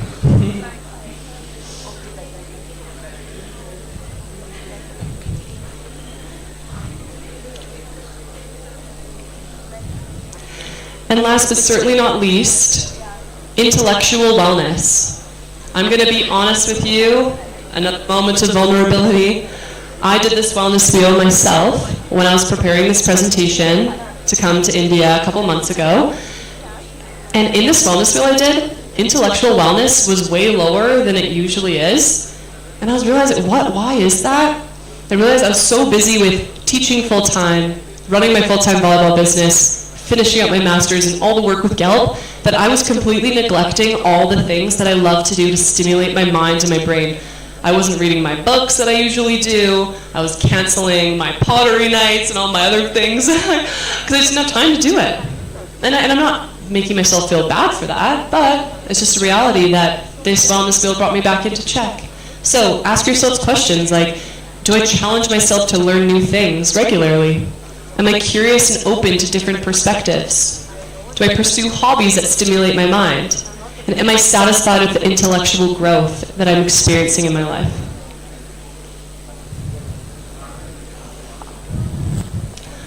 Awesome. So I see lots of us are still hard at work. And I hope by now you have developed a really nice framework and a nice wheel that will show you where you're at. I also need you to know this is for no one else but yourself. If you need to fill this out and then turn your page over, that's okay, because this is raw and honest. Moving forward, I would like you to choose just one section. We're not going to bite off more than we can chew right now. Studies show the more specific, clear, and concise your goals are, the more likely you're going to actually follow through with them. So we're not going to focus on 5 different areas. We're just going to choose one in this very moment that will feel the best for you. Maybe that's not even the lowest one, but I want you to think about it. So if you have the booklet, we have a whole section about goal setting, but for the sake of time, unfortunately, we're going to have to skip one of those pages. But we are going to take you've looked at all of your wellness. You're identifying one area that feels best for you to address right now, and we are going to set up a SMART goal for you. If you've looked into goal setting at all, I'm sure you've seen the SMART goal framework before, so I won't get too much into it, but every letter stands for something. So S, specific. I want your goal to be specific. If your goal is, I want to get really strong, I want to work out, then your goal shouldn't just be, yeah, I want to lift weights. Okay, and what about it? How much? How often? We want to be specific. Measurable. Measure it. Have some sort of way to measure your goal. Make sure they're attainable. I would love to personally run a marathon one day. I really would. But I'm not going to sign up for the one happening in 3 weeks. I want to make sure it's attainable. I'm going to sign up for the one happening in a year, perhaps. I want to make sure they're relevant. I want these goals to be relevant to you and only you. This shouldn't be, yeah, my mom would really like it if I chose this section of my wellness. I should probably do that one for her. Or, you know, my best friend or my partner would really think I should do the relationships one. No, this is for you and only you. Make sure it's relevant. And making sure it's time-based too. Set a time. Have a goal. Put a little bit of healthy pressure on yourself. I always say that pressure is a privilege. So here's some examples of my SMART goals I've had in my life. First one, this was during quarantine, during COVID. I had my model workout program, had to do home workouts. Boo, not fun. So I set this goal to really help keep me on track because I was not where I needed to be with it. I will exercise for 30 minutes, 5 days a week for the next 3 months. I already knew what workout plan I had, so I didn't have to get really specific with that goal. But for you, make it even more specific. Another one I had a couple years ago, I will connect with one friend each week for the next 2 months. It made it really nice and clear for me. One friend each week, I can do that. On my wellness wheel, my friendships, my relationships is getting a little low. I have the bestest friends in the world, but I've realized that true friendships take time and energy and love to nurture. And I was just waiting for them to check in with me. I wasn't really following up and reaching out, and I was struggling because of it. So I set up this goal, nice and easy to start, one friend a week. Maddie, check. Blair, check. And it motivated me to do more. I thought it was so helpful and effective. And the last one I'm currently doing right now, this is my SMART goal I'm doing, and let me tell you, I've currently failed it. But I'm being flexible, I'm being self-compassionate. The goal is I will read one personal development book each month for the next 6 months. First 3 months, I rocked it. Boom, boom, boom, reading it all. 4th month, getting ready for India, and like I said, all of my busyness going on, I didn't do it. But that's okay. We need to be adaptive leadership. We need to be flexible with ourselves, we need to be self-compassionate. So I'll make sure I'll finish that book on the plane ride home. It's also really great to have an accountability partner too. My best friend, I told her about this goal, and she said, girl, I see the book collecting dust on your nightstand. What are you doing? And it's just nice to have someone that would follow up about that. So I encourage you, when you develop this goal, share it with somebody, a friend, family member, person beside you, doesn't matter. So I'm going to give you a moment to create your SMART goal. If you want, if you're feeling good, do more than one. But I just want you to do at least one. I'll give you a moment to do so.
to take the temperature of the room right now, the crowd. Give me a thumbs up if I'm like, I'm done my goal.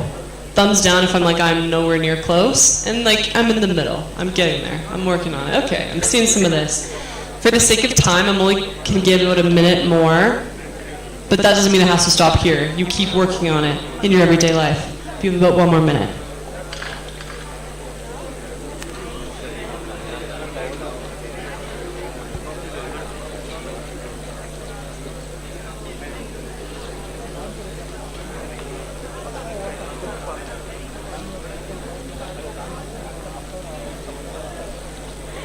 And if you're done, I encourage you to share it with somebody beside you too while we wait for the others.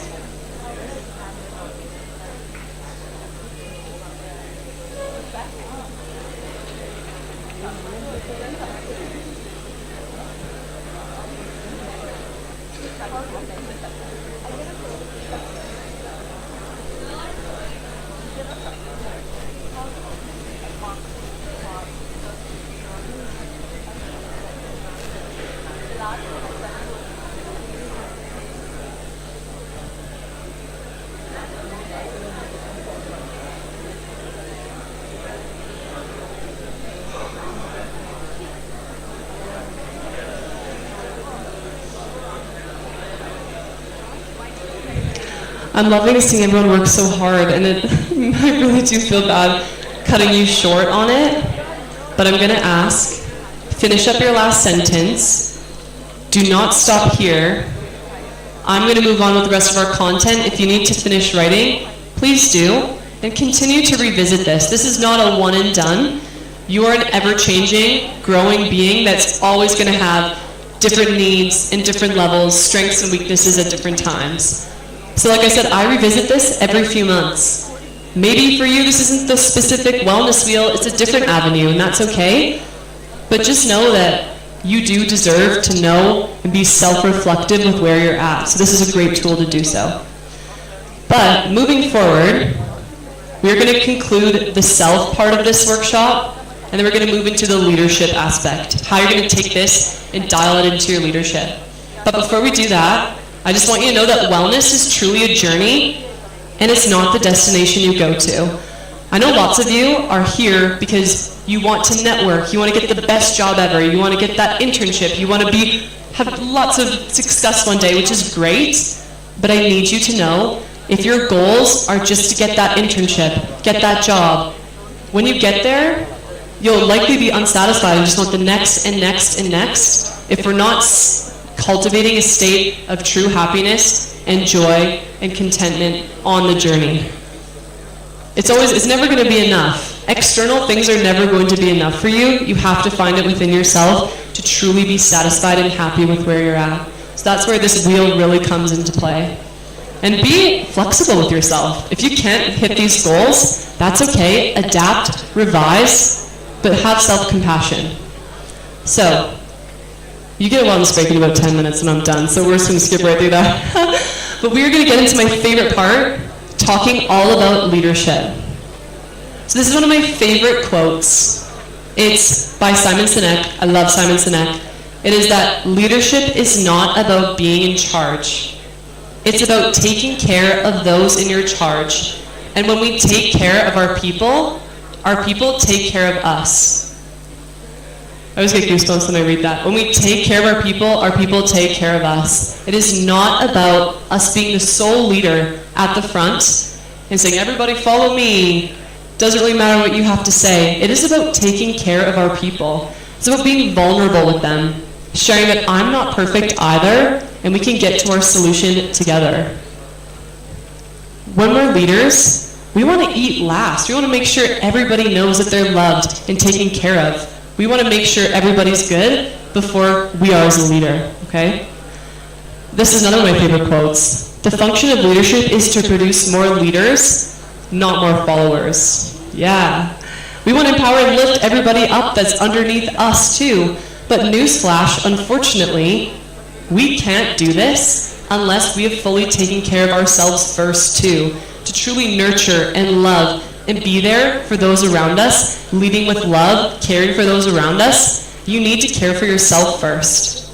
In the time that I was the team captain, leading the team to all of our consecutive national championships, I found, and also being a student leader, running my volleyball academy, being a teacher, I found I could be such a better leader and show up for those around me when I was well taken care of. When I was burning at both ends, I couldn't authentically show up for those people because I just had way too much going on. So you need to prioritize yourself first in order to produce more leaders too, which is what we all want to do.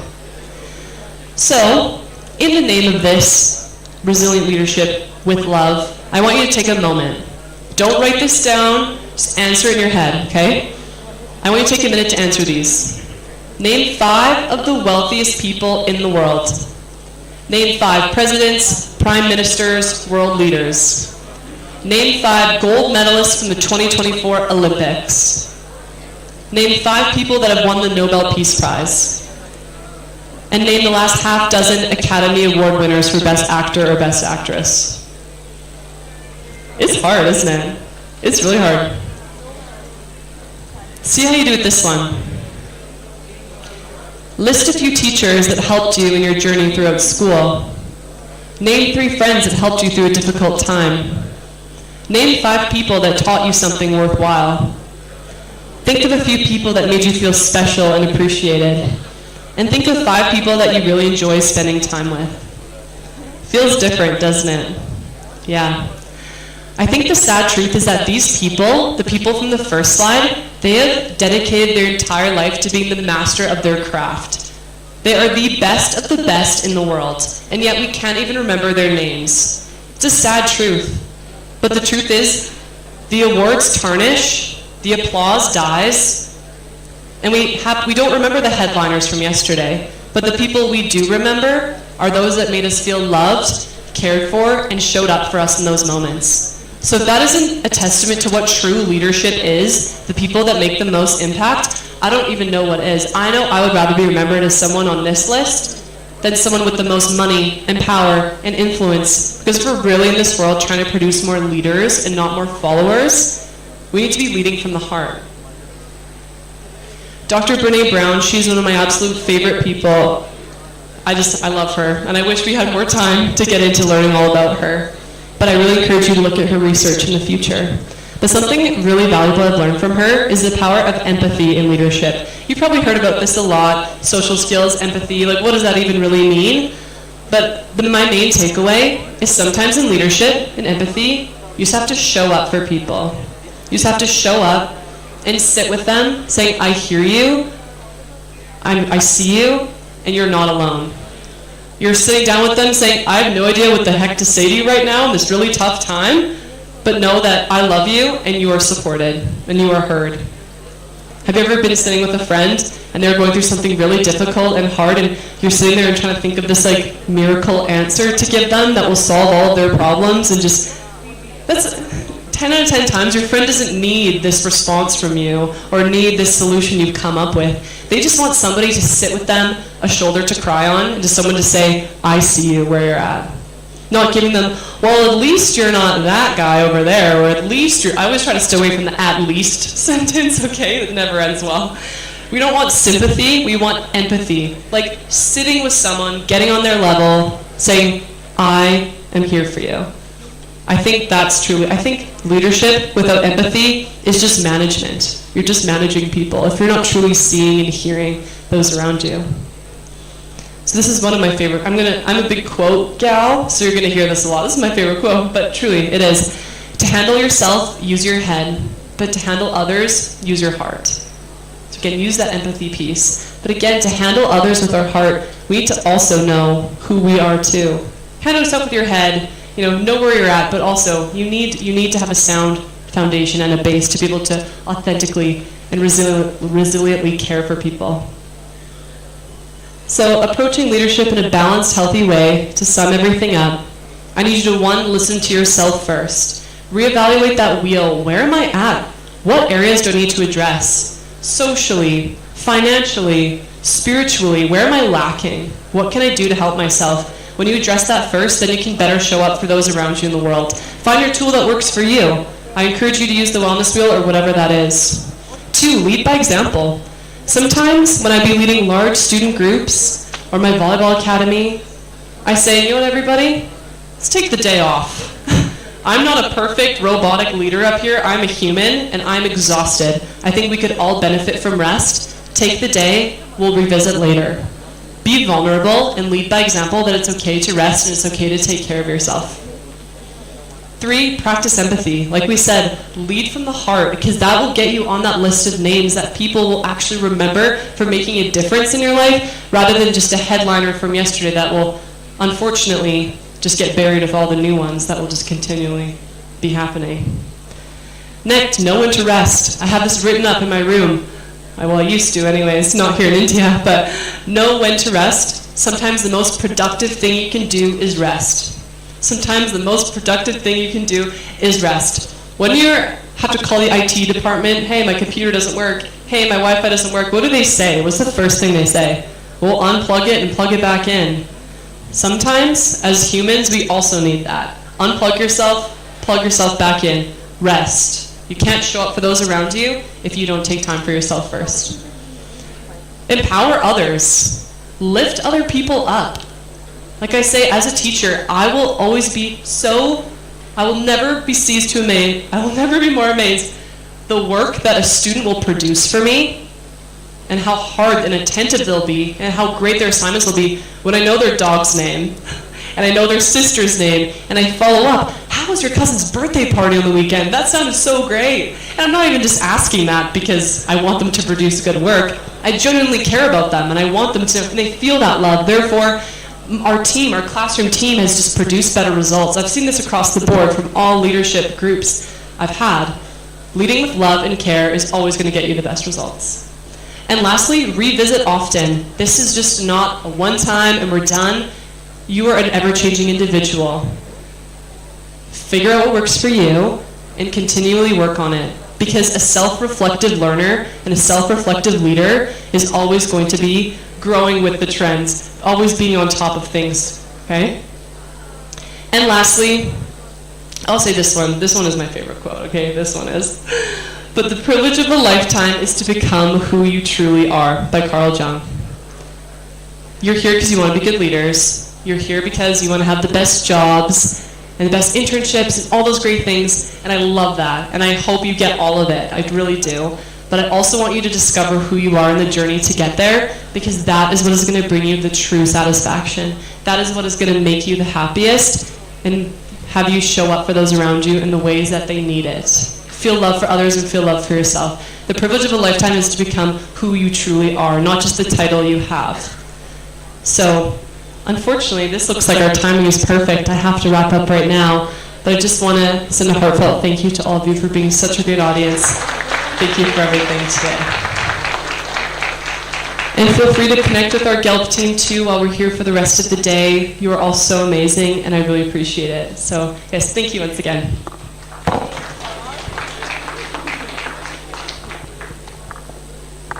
Okay, thank you so much, Kayla Passmore. That was wonderful. And even the second time around for me, I had even more reflections. So I just want to remind you that we're looking at reflections on the school app, and so hopefully you've all downloaded it. And again, really the benefit is really to be able to connect after this, right? I think many of our workshop presenters have talked about this, but only 10% of the learning is being here and listening and engaging, right? The rest of it is outside, what you do outside of this, and that's truly how you become a global leader.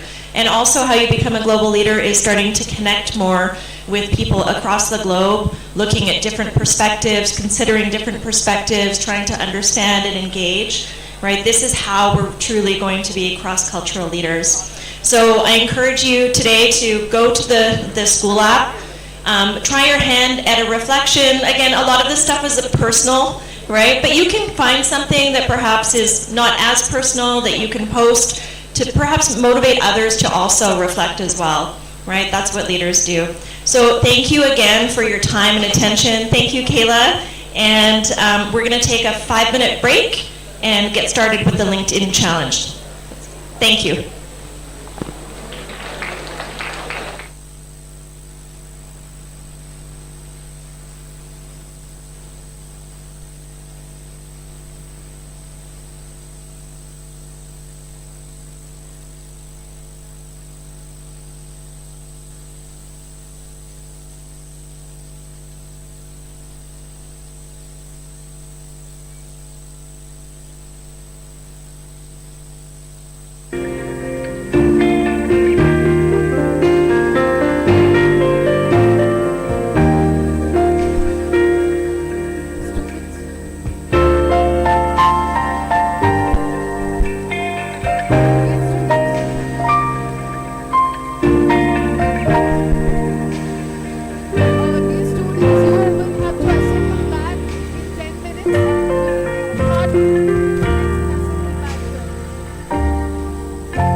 Hello, hello.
Okay, for those that are just outside, we just encourage you, please make your way back to your seats. We're just about to start the LinkedIn Challenge. So please make your way back to your seats. We're about to start very shortly.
Okay, if I can get your attention, we're just going to be starting our LinkedIn Challenge. So for those just outside of this space, please make your way back into the auditorium. We're just going to get started here on this LinkedIn Challenge, and you're not going to want to miss it. So please come and make your way back to your seats, okay? Has everyone been enjoying the rest of the workshops today?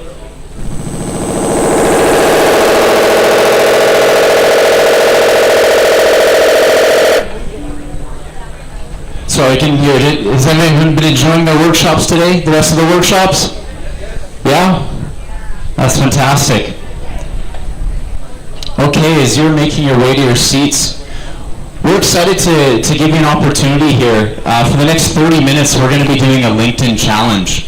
By raise of hands, who here is currently actively using LinkedIn? Fantastic. Well, hopefully, by the end of this and for future, you'll be using LinkedIn a lot more. This is your professional network that you need to be on, especially if you're looking to grow, to build your network, to see future opportunities, and in a place where you can be also recruited from. So with this LinkedIn challenge, we want to help you build connections, share your unique experiences, and amplify the incredible work that's happening at the global marketplace. So this event is about learning to network effectively and using LinkedIn as a platform to share your story. Not only will you enhance your personal and professional growth, but you'll help promote impactful global initiatives just like the Global Emerging Leadership Programs. So first thing I'm going to need you to do, everyone has their phone with them? Let's pull your phone out, okay? Let's grab our phones. We're going to go to LinkedIn. We're going to open up... We're almost starting a music battle here. So when you're at LinkedIn, I want you to go and search up the Global Emerging Leadership Programs page. If you haven't already, we want you to go there and I want you to follow it. So open up LinkedIn on your phone, type in Global Emerging Leadership Programs, GELP, and just click follow on that page. And I'm just going to share here, as we got on the screen, what we're going to be working on for the next 30 minutes. So first thing, following GELP. If you don't have them on LinkedIn, you're going to add them on LinkedIn, and then you're going to post about your experience, okay, with the person that you connected with at the global marketplace. Does that make sense? So hopefully, raise your hands. Who's followed GELP on LinkedIn? Perfect. We need more hands coming up. After that, okay, what we're going to do here, you're going to have about 5 minutes. What I want you to do is you're going to network with each other in just a moment. So here are some things that maybe you're wondering, how do I network? How do I talk with people? Well, these are some things that you can utilize in your conversation. So what brought you to the global marketplace today? That could be one example. What's one thing you're passionate about in your field of study, or maybe what you're doing for work? Can you share a key takeaway from a workshop, maybe a panel discussion? How will you apply what you've learned here? Have you connected with GELP before? So these are just some examples of what you can do to connect with someone. So what I'm going to do is I'm going to give you the next 5 minutes. So what you're going to do is hopefully find someone new, have a conversation. If you need to, you can use these prompts, but make sure, capture a photo with that person. Because what you're going to do next after that is you're going to create a post and post it on LinkedIn. Does that make sense? Okay, let's get up. You have 5 minutes. Let's start connecting with at least one new person, have some conversations, and take a picture.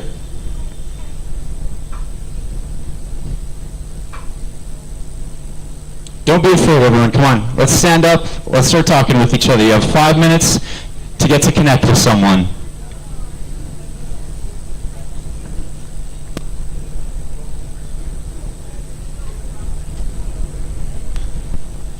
Yep, come on everyone, let's stand up.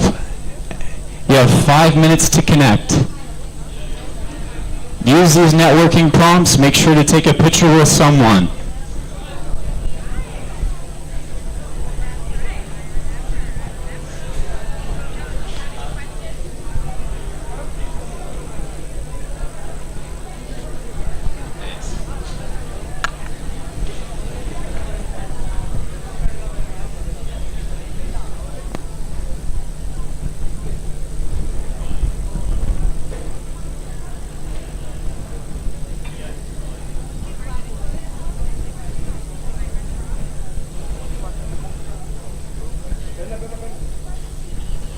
Students, you can also connect with faculty. We have GELP members here. Don't be afraid to connect with them as well. Doesn't just have to be another student. But remember, you want to connect with someone, ask them some questions about the global marketplace and their experience. Take a picture with them, because we're going to be making a post shortly after.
Three minutes remain. You have 3 more minutes to connect. So if you haven't had the opportunity, please connect with someone new, hopefully. Take a picture with them. Ask them some questions. If you need the prompts, reminder, they're just here on the PowerPoint.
Last minute, you have just under 1 minute, so I'd just say start wrapping up your conversation and start making your way back to your seats for the next part of the challenge.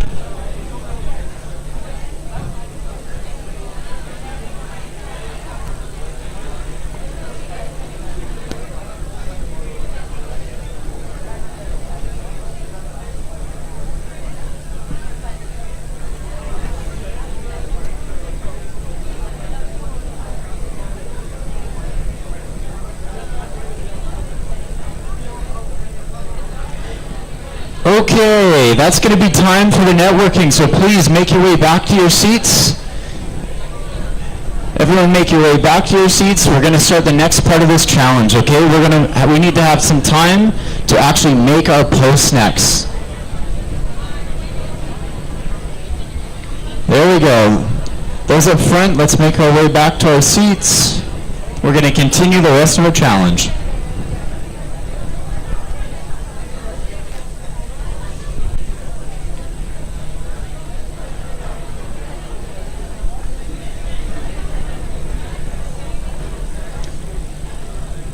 Okay, we got people making their way to their seats. Those in the middle and the front, let's get back to our seats now. You don't want to miss the next part of your challenge.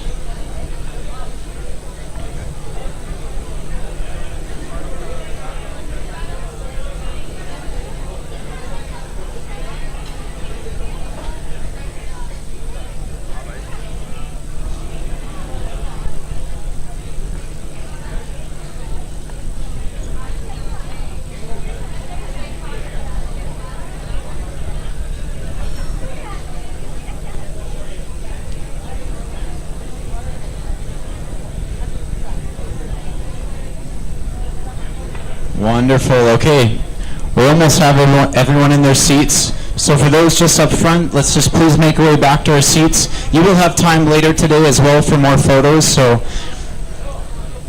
let's make our way back to our seats. Okay, so with the raise of hands, how many people connected with at least one person? Raise of hands, at least one. How about two? 2 people? Anyone connect with 3? Oh, okay. 4? What did you talk about in 5 minutes with 4 people? We got to talk about meaningful networking. It's not just exchanging your LinkedIn and a photo, but that's okay.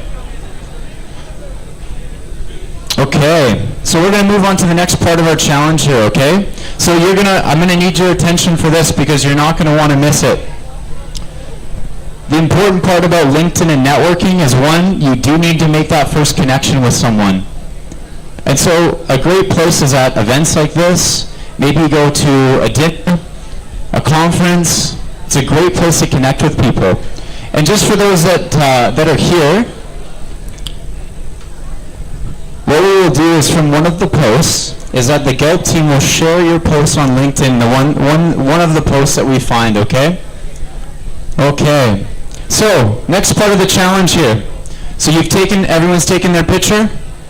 They've done that? Perfect. Okay. So, what we're going to want to do here is we have an idea or a framework for a post. So now you've connected with that person, you've taken that picture, now we want to go and put it on LinkedIn to help further that connection, showcase to people what you're doing, what you've learned. So generally how we want to kind of outline a LinkedIn post here, for some of you, feel free to take a picture of this. You want to start it with a hook or an opening. So you want to grab the attention with a compelling first line. You could say something like, today I experienced the power of global collaboration, or say, what an inspiring day at the global marketplace. For your body, you could share a key takeaway or memorable moment. You definitely are going to want to mention the person that you connected with. So if you haven't done that before, you'll use the @ symbol and then connect with them. Or if you haven't connected with them on LinkedIn, that's where we say connect with them on first, send them that connection, and then you want to mention them. You want to highlight an insightful session or challenge.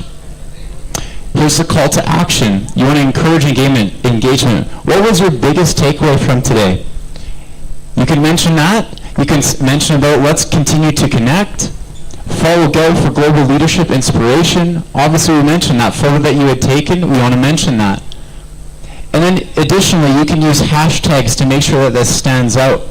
These are examples that we've mentioned throughout the conference. Global Marketplace 2024, Gallup, you can do leadership development, Ames Institute. There's so many different things that you can tag it with depending on what you're doing. So what's going to happen here is you're going to have just under 10 minutes to write your post.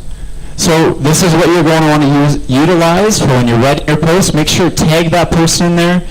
You can also tag, well, where is this at? Who are the organizations involved? The Global Emerging Leadership Programs. You can tag Ames Institutes.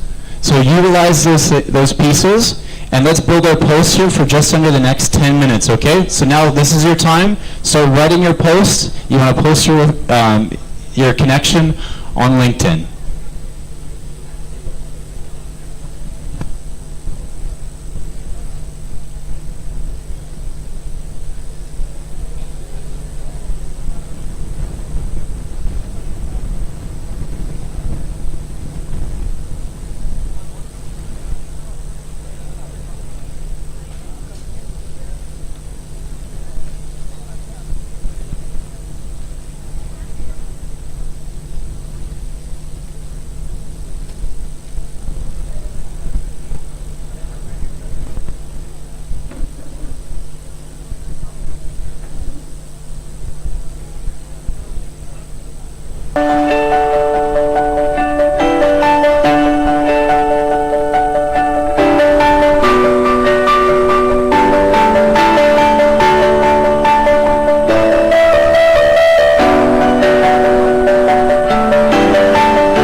3 minutes remaining.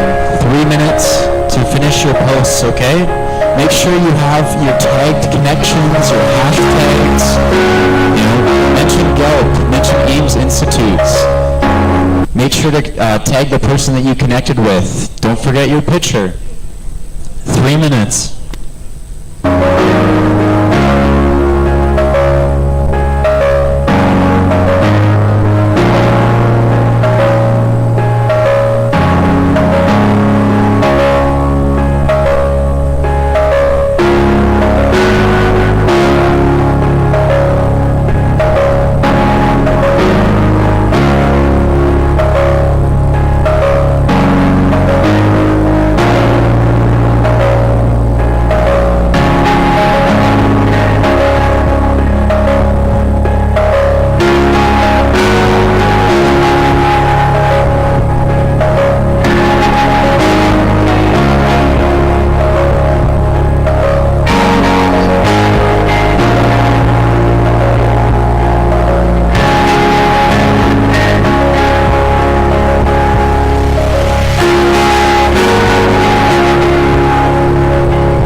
Less than 1 minute, so start wrapping up your post. Make sure you post it online. And when you do this, remember that this is a great opportunity as well to start to engage with people, so you can like other people's posts. Make sure to tag you in the post. You can comment just to further that connection, saying it was a great time to connect. Those are pieces you can utilize to further and continue that connection. So with the raise of hands, who has submitted their posts? Who has posted their LinkedIn posts online? Raise of hands. Who's done it yet? Anyone? No one yet? We're still writing? We got a few people? Okay. Well, just because of time, we're going to transition now. But I want to say thank you for participating in this. Know that this is a great way to build your network. LinkedIn is your professional network, and utilize these opportunities to connect with people, to post it online. Not just about connecting with people, but experiences too. Share your experiences. Maybe you attended a conference just like this at the Global Marketplace. You can share about your experiences, what you've learned. Or you're following a group that you really like with their content. You can repost, share your thoughts in there. Tag some of those people. So as we mentioned, for those that have posted, the GELP team will go through it, and another time we will choose one post, one LinkedIn post, where we talked about what we asked you to do, following the Global Emerging Leadership Programs online, on LinkedIn, connecting with someone, so making sure you take a picture, tagging them, tagging the Global Emerging Leadership Programs in your post, and using the hashtags Global Marketplace 2024, hashtag Leadership Development, hashtag AIMS Institute, and hashtag GELP. If you utilize those, we'll have an opportunity to maybe be posted by the Global Emerging Leadership Programs. So again, thank you so much for participating in this. We hope that you can utilize this to continue your professional growth. What we're going to do now is we're going to take a 5-minute break as we're going to transition to our closing ceremony. So thank you so much for participating, and we'll see you in the next 5 minutes.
everyone. How are you doing? Sorry, I can't hear you. How are you doing? You're doing great? Have you enjoyed the last 2 days here in Ames Institute? Have each of you learned something that you're going to apply in your life? I really hope so. We're excited to be starting our closing ceremony here. We've had so much fun with each and every one of you. And thank you so much for attending the Global Marketplace for Career and Skill Development in partnership with the Global Emerging Leadership Programs and Ames Institutes. And we also wanted to remind you to continue your post your experiences on Facebook, Instagram, LinkedIn, X, and the Gelb School app, most importantly, about the global marketplace, and make sure that you use the hashtags #Gelb, #Global Marketplace 2024, and #Ames Institutes.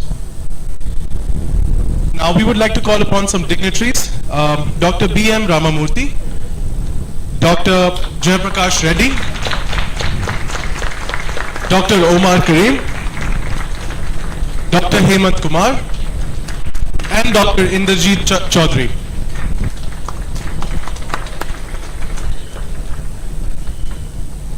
Let's give them a more round of applause, please, as they make their way to the stage.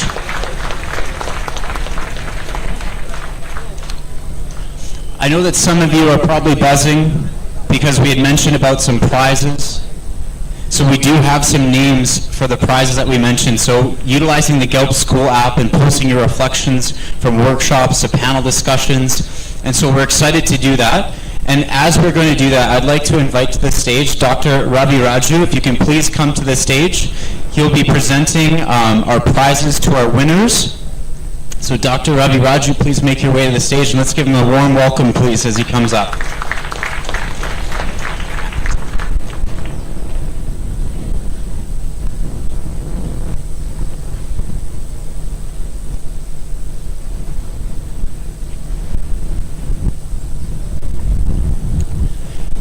So as we mentioned, these prizes are awarded to those who took the time to reflect on yesterday and today's workshops and while sharing their thoughts after the event. We truly appreciate all of your effort for sharing your thoughts and reflections about participating at the Global Marketplace. And we're excited to now announce these winners. Our first winner is Pavan Kumar. If we have Pavan Kumar, please make your way to the front.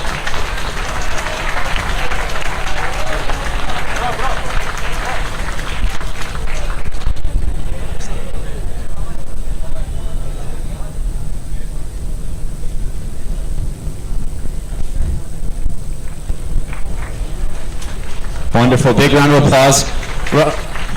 Pavan Kumar, if you can please also stay on the stage. We'll do a big group photo at the end. Our second winner is Kaifa Karushi. Please make your way to the stage. Congratulations.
All right, we're now going to move to the next segment that we have of the MOU signing. And we are so grateful for our partnership with AIMS Institutes, and we are very excited to commemorate this moment with a formal signing ceremony. This marks a monumental milestone in our shared journey of fostering global leadership and collaboration. The signing of this Memorandum of Understanding, MOU, is more than just a symbolic gesture. It's a binding commitment to work together towards empowering students, advancing education, and achieving sustainable development goals. It signifies a pledge to innovation, inclusivity, and impactful change. Today's MOU signing is particularly special as it establishes a partnership that will open doors to new opportunities for both the institutions. Together, we will create initiatives that nurture leadership, inspire collaboration, and connect communities across the globe. To officially celebrate this partnership, we invite Dr. Omar Karim, Dr. B.M. Ramamurthy, and Dr. Hemanth Kumar to please do the signing of the MOU. Let's give them a big round of applause as they make their way to the stage.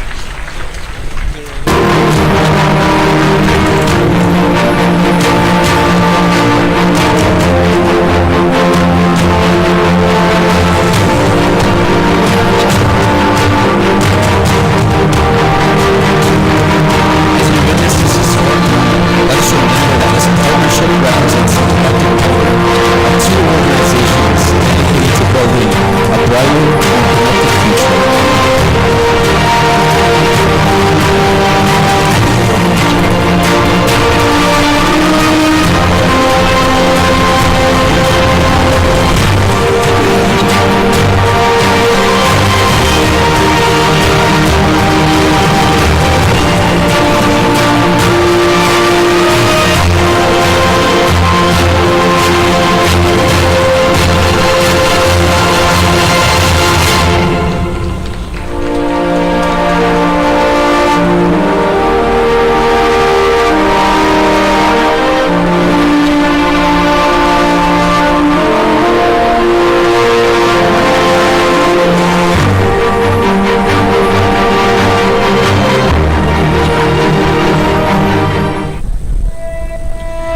Thank you to all our dignitaries for formalizing this partnership.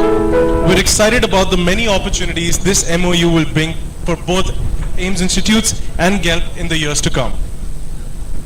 To everyone here, this partnership is not just about institutions. It's about individuals like you who will lead and shape the future. We encourage you to seize the opportunities this collaboration offers and take part in the initiatives that will emerge from this shared vision. Let's give one final round of applause to celebrate this partnership and this exciting possibilities that it holds.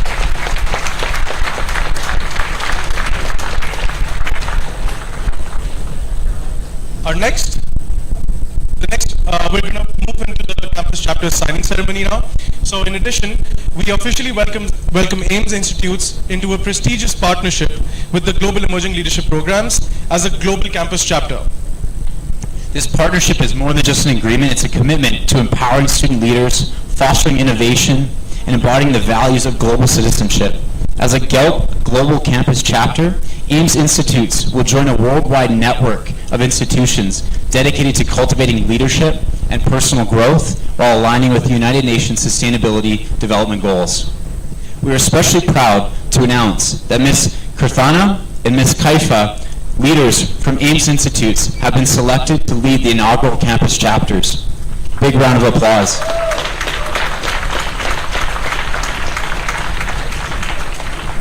As campus chapters leaders, they will spearhead initiatives, connect with peers worldwide, and work on transformative projects that will leave a meaningful and lasting impact on campus and beyond.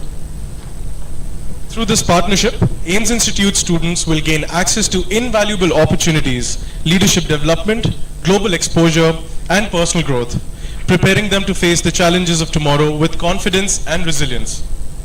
And here's the best part. Every year, AIMS Institutes and GELP will collaborate on a major project that highlights the values of leadership, innovation, and community service. This ensures that the partnership isn't just a title, but a dynamic, impactful initiative. On behalf of GELP, we extend our heartfelt congratulations to AIMS Institute for embracing this journey of transformation and collaboration. Now, it is time to make this partnership official. If I could please have joining on stage Omar Karim, Kayla Passmore, Dr. Hemant, and Ms. Sanjana, please join us on the stage for the signing of the Global Campus Chapters ceremony, along with our student leaders, Ms. Kirthana and Ms. Kaifa. Please join us on stage.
To everyone here, if this partnership excites you and you want to get involved, we encourage you to reach out to the student leaders, and whether you're interested in just leadership, global projects, or simply making a difference, there's a place for you in this initiative.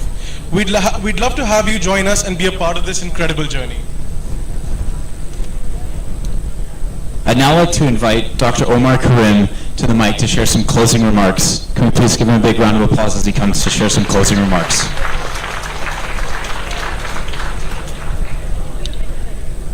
Hello everyone, how are you doing?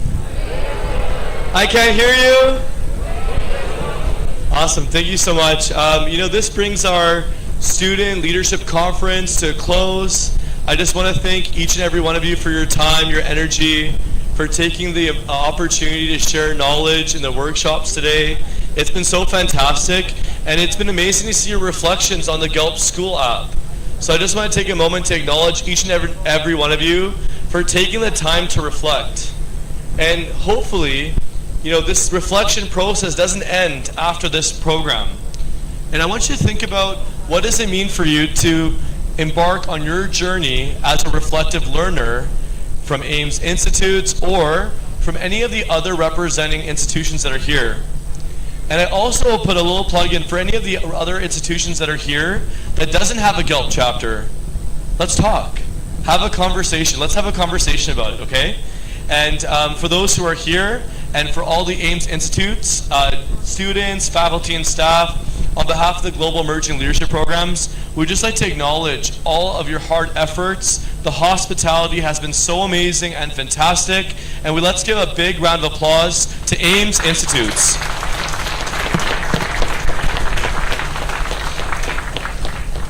As we come to a close, there's a few more gifts of appreciation that we wanted to share. As many of you know, we had the 2024 Global Virtual Summit for Career and Skill Development. This happened in June of 2024, and we had 15,000 delegates from 25 countries. And so what was amazing was, a part of this process of reflective learning is students participated after watching or participating in each workshop or panel. They were able to share their reflections. And we had over 38,000 reflections submitted. And out of those reflections, there were 3 winners selected globally as Reflective Leadership Award winners. And one of those students is from Ames Institutes.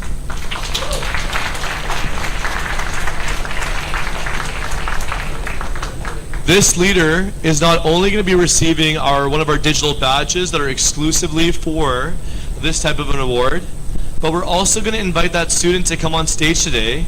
We also have a cash prize that the student wins, which is $250 Canadian for that student for participating. So at this moment, I would like to ask our whole delegation on the stage, if you could please stand up, and we're going to recognize an amazing student. I'm going to also call Ms. Sanjana on the stage as well, and we're going to recognize Rebecca Susan Rajith as the 2024 Global Virtual Summit Reflective Leadership Award winner from Ames Institutes. Let's give a big round of applause.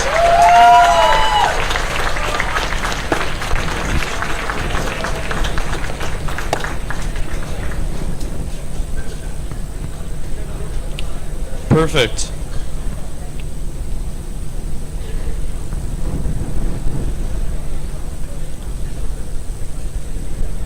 So Rebecca, over here we have a little gift for you, and we have your cash prize here with you today. Okay? So congratulations. I just want to give you another handshake. We are so proud of your reflection, and I don't know if later, if you want to share on mic or later, colleagues, just your reflection about the summit as well.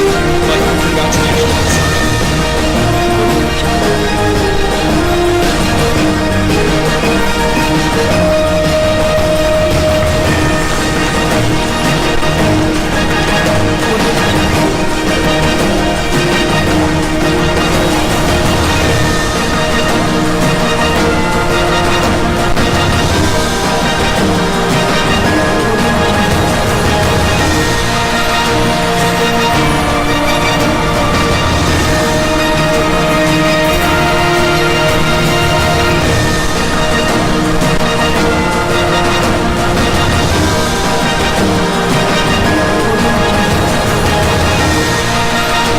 Rebecca, and Rebecca, we're going to invite you at the end of the ceremony for the whole Galp team.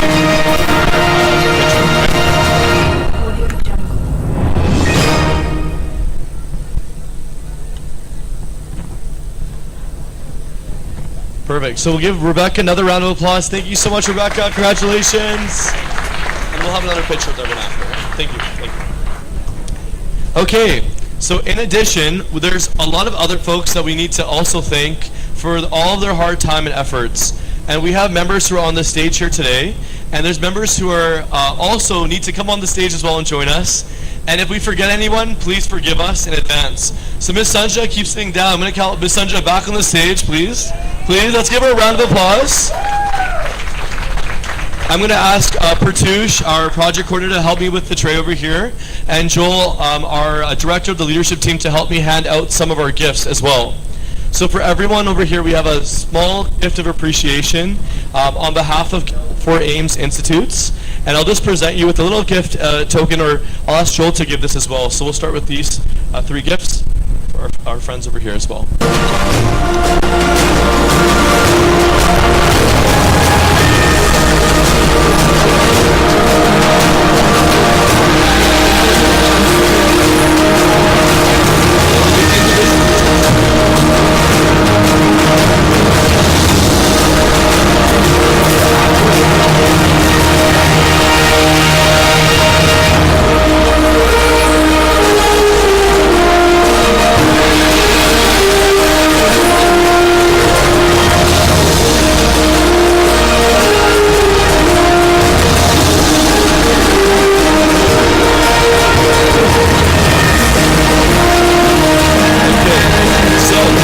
Next 3 gifts, we also wanted to recognize a few other individuals, part of Ames Institutes, who've been in connection with us, and without these folks, we would not be able to be here today.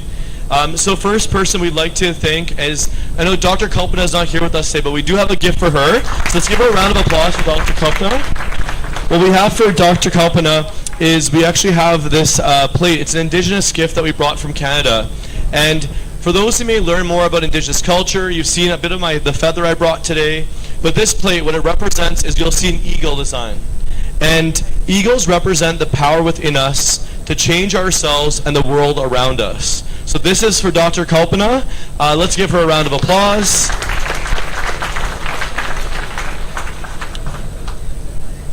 So for Dr. Hemath, who is the Dean of the School of Business here, we wanted to bring you a little bit of a painting from Canada.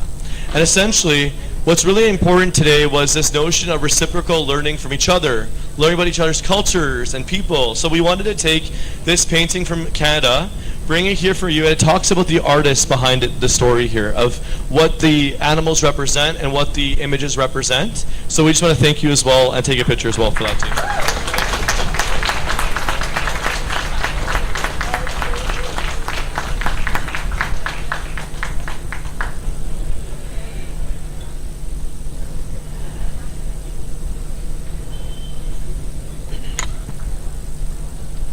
Okay, and finally, Ms. Sanjana, can you please come to the front over here? Let's give her a round of applause.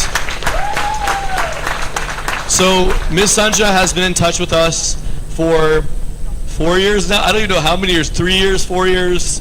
I'm not sure how long, but when we hop on a Zoom call, it feels like we're just friends. We've known each other for a long time. As when Dr. Kalpana comes on the call, it's more of just reconnecting. How's life? And then we get to the work, right? And that is true relationship building.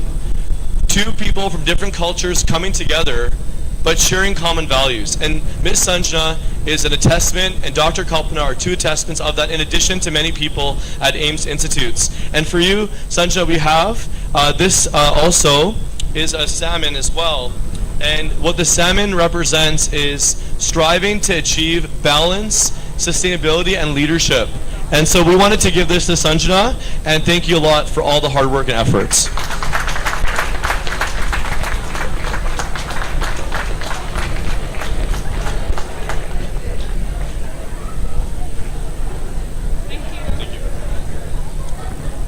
Okay, so on that note, we are just coming to a close. I hope you all had an amazing time today, because I know our delegation had a fantastic time meeting each and every one of you, sharing your reflections. Now, typically when an international delegation comes, now I want to ask the question, how many people, was this your first international conference? Please put your hands up. Amazing, wow, okay. So now you are a part of the GELP story. You're a part of the GELP family. Don't think that we're going to go back to our home country, we're never going to see each other again. We have the GELP School app. Let's stay connected. Please connect with us on LinkedIn, connect with us directly on the school app, and know that you're supported throughout your entire career and skill development journey. Come chat with us, stay connected, share your reflections. Reflections don't just end after this program. It's a continuous journey. In 2 months from now, I'm hoping to see students at Ames and other institutions still sharing your reflections from to this day on the GELP app, to the moment that we get to meet each other in person, hopefully from a year today. So on that note, thank you so much for your time. I look forward to connecting with each and every one of you. On behalf of the Global Emerging Leadership Programs, this brings our whole student workshop and conference to a close. Thank you.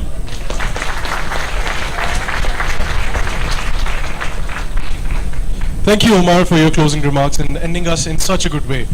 We would now like to invite Dr. Hemant Kumar to the stage to share some closing remarks. Please welcome Dr. Hemant Kumar.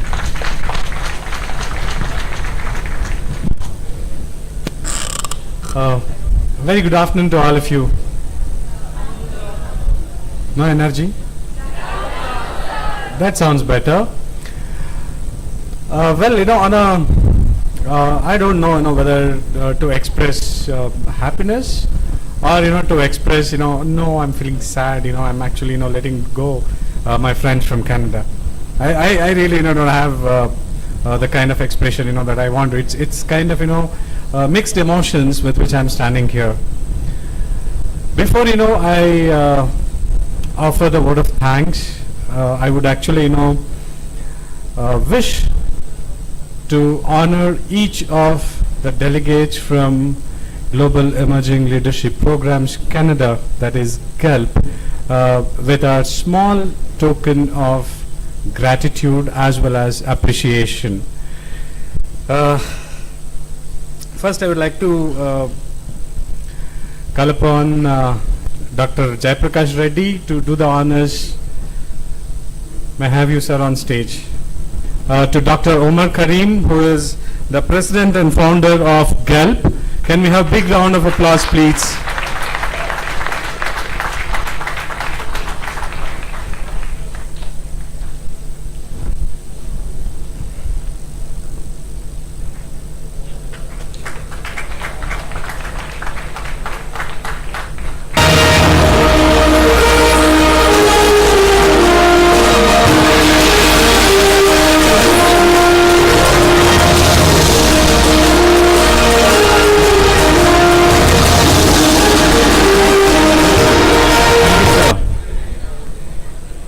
Can I again request Professor Sanjana to be on stage to offer gratitude to Dr. Srividya Mauli, please.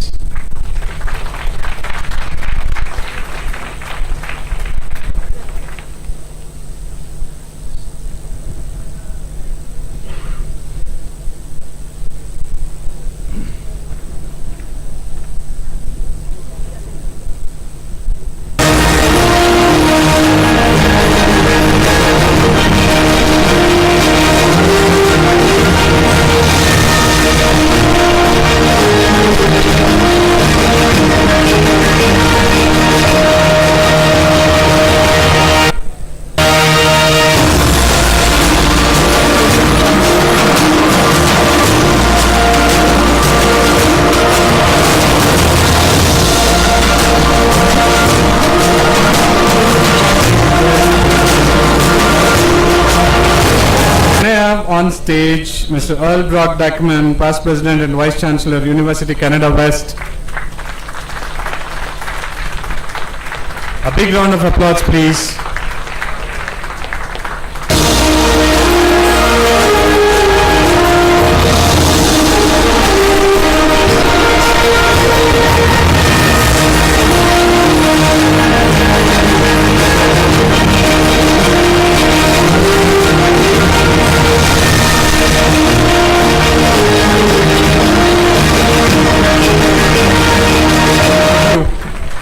May I now request Dr. B.M. Ramamurthy, Registrar, Ames Institute, to present the token of appreciation to Dr. Lindsay Passmore, Faculty and Past Chair of Merrill School of Business, Quantum Polytechnic University.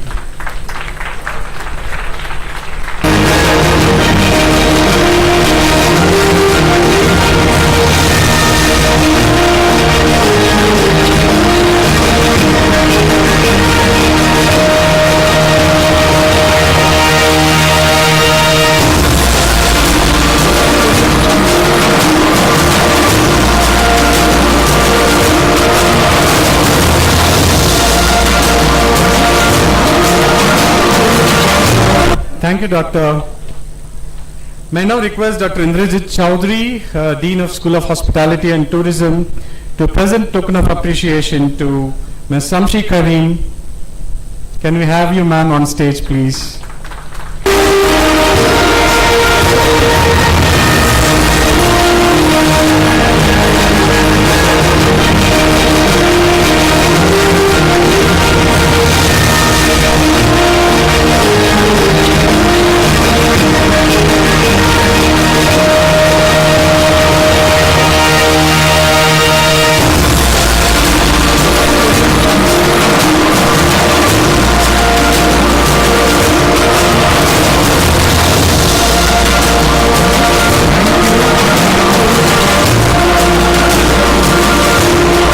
On stage, please. Indrajit sir, please hold on.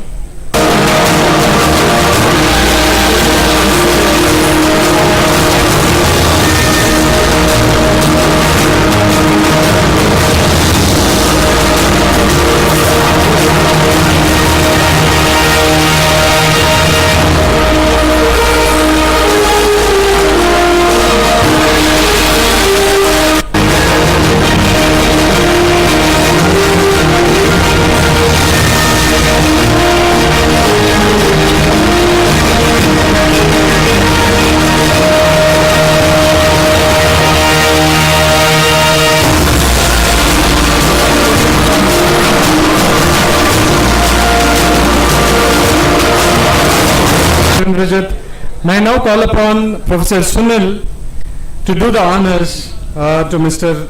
Jatinder Dev, Vice President BC India Business Network and Director of Fearlessness Consulting INC.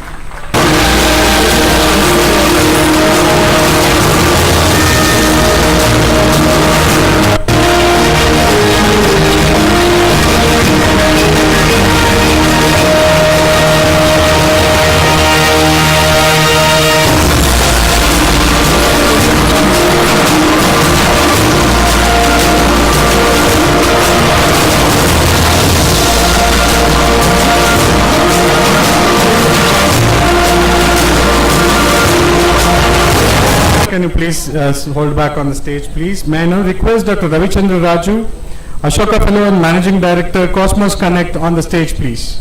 Dr. Ravichandra Raju.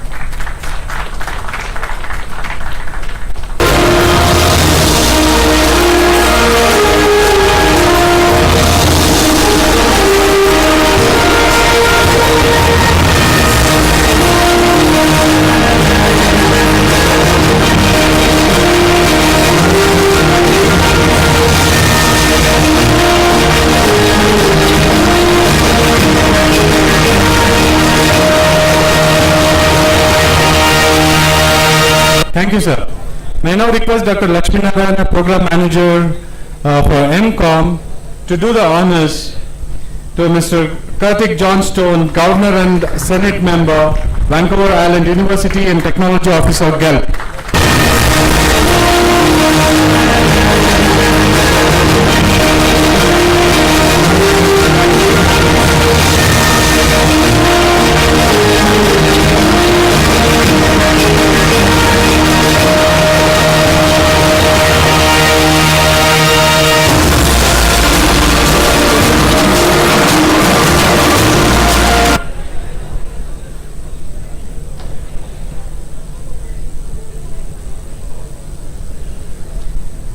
Sir, please stay back. Can I have Mr. Pratyush Khanna on stage, please, Project Coordinator, Outreach, GELP. A big round of applause, guys.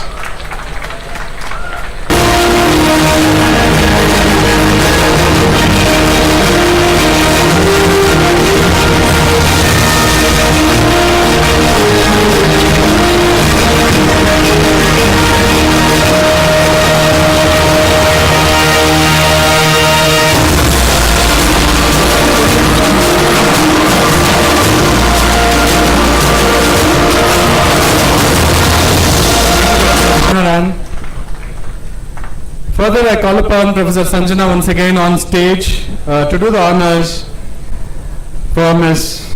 Kaila Pasmuri, Global Campus Chapters Coordinator, GELP.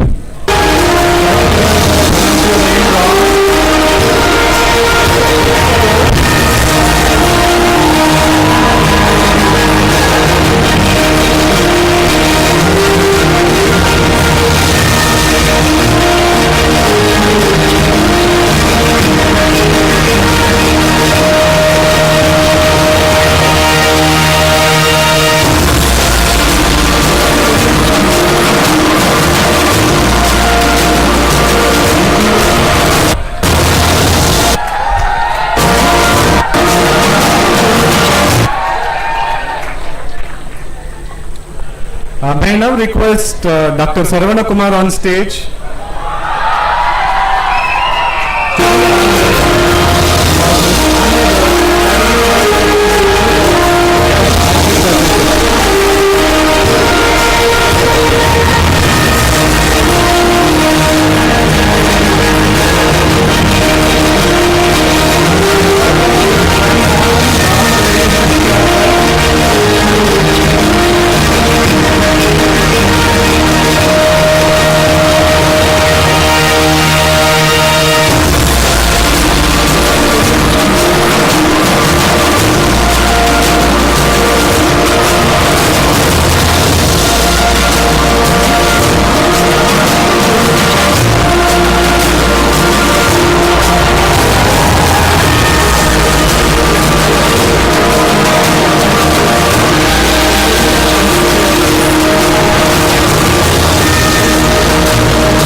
May I have Professor Prabhakar on stage, please, to do the honors for last but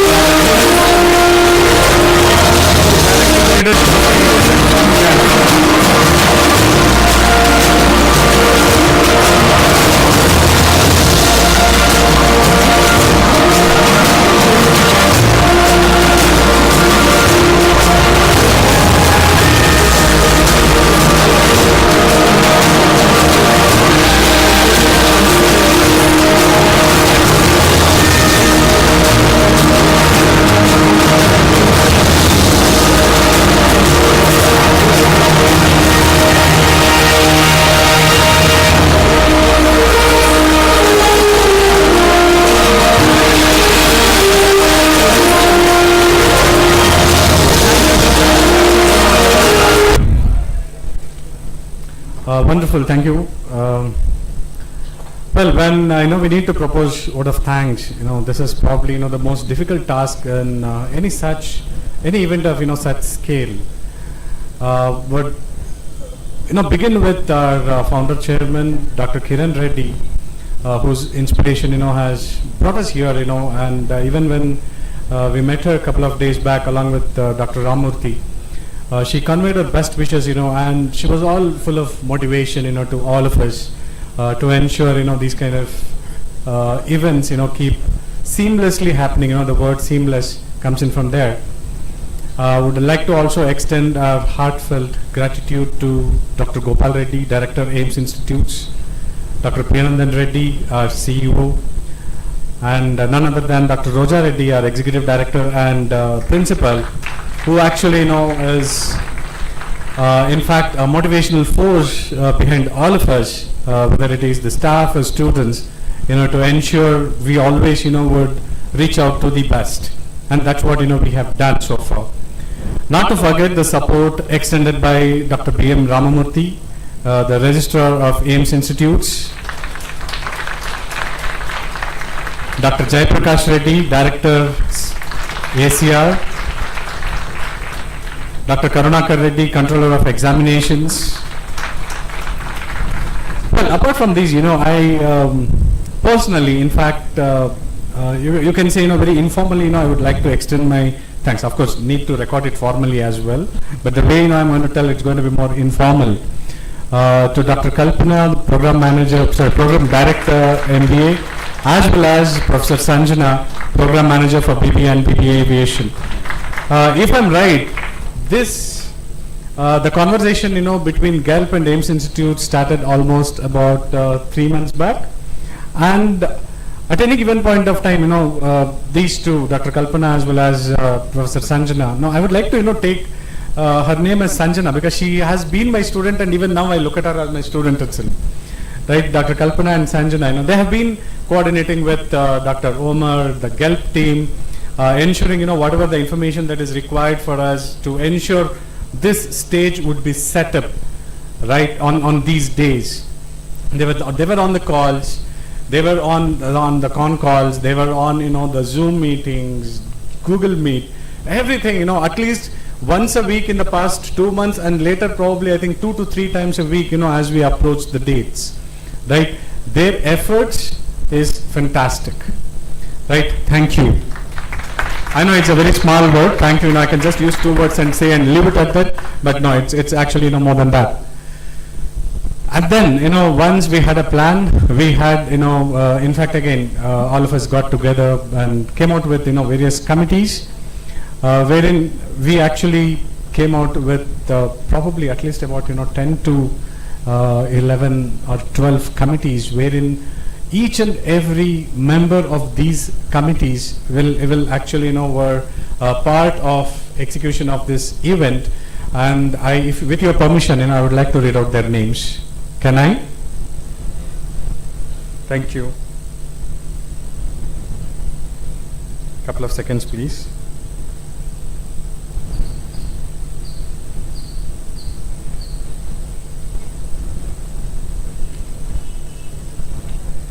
I would like to begin with the invitation committee, Dr. Sarvana Kumar, Dr. Lakshmi Narayan, Mr. Siddesh, Mr. Prabhakar, Mr. Gaurav, and design and printing, Dr. Javad,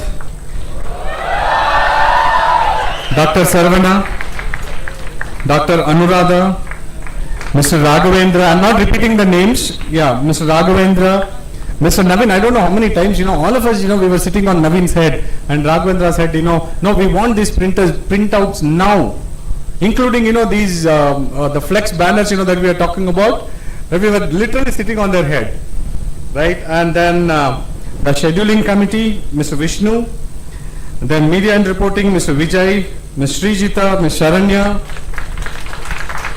auditorium and stage setup, Ms. Deepa, Ms. Anushila. Of course, Anushila, though not being on campus, right, sitting remotely, she has, she's not well.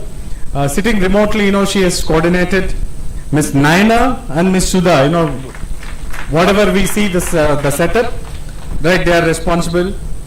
And then Dr. Indrajit, Mr. Manohar Shah, taking care of the budget. And of course, to ensure you are all seated like this in a most disciplined manner, we have Dr. Dara, Dr. Jainu, and of course, yesterday you actually witnessed the cultural extravaganza, right? There were actually people behind them. Along with, whatever the names I've already read out, we have Ms. Janisha. And then with the logistics and hospitality, we have Lakshmi Narayan, Mr. Satish, and in registration, Ms. Sujata, Ms. Divya, Ms. Srividya, and not to forget, our IT support, who have here Mahesh and his team, right? We would like to also thank our photographers, media. Not to forget, again, I have not come to the last. The last, is kept for somebody special, right?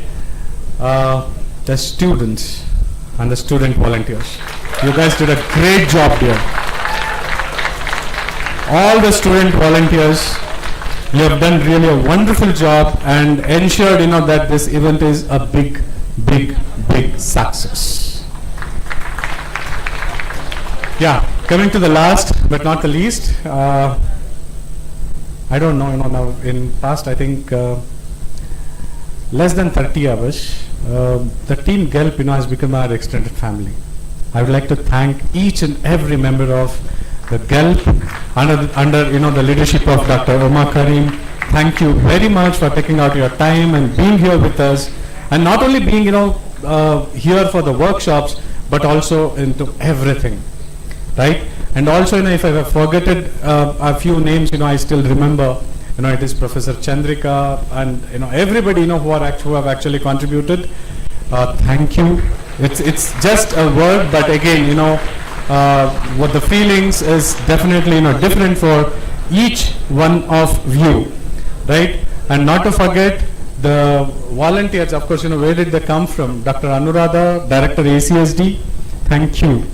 Thank you very much, and please forgive me if I have left any names. Thank you so much.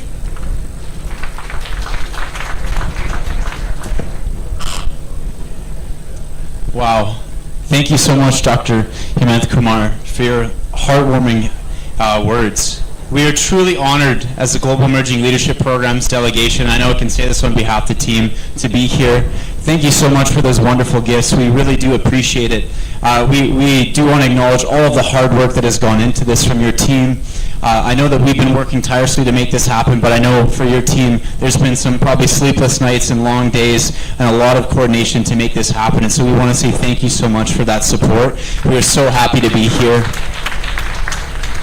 Just before I pass it to Pratyush, this is our second time that we've been here at Ames Institutes. We were here in 2022, and we can just say, as we keep coming back, this is such a wonderful place. And as you mentioned about family, that is a feeling that we have here. And so we're so grateful to be here and to engage with all of you. A big round of applause to the students, please. We've had so much fun with every single one of you. Faculty, thank you for being so welcoming to us and hosting us in such a good way. Thank you again to Ames Institutes for hosting us in such a good way. As we close today's global marketplace for career and skill development, know that you are a part of the GELP family and the community that reaches numerous goals and local contexts, leaders, industry professionals, and academic leaders. Stay connected with us on our GELP School app.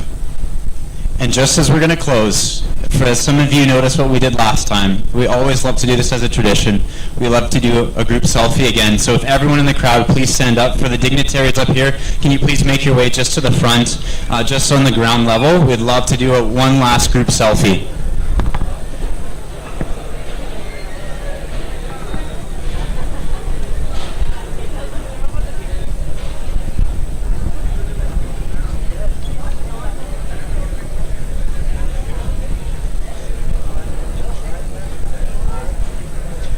Guys, before we close, one reminder, to all the faculty members here, to get back to the auditorium.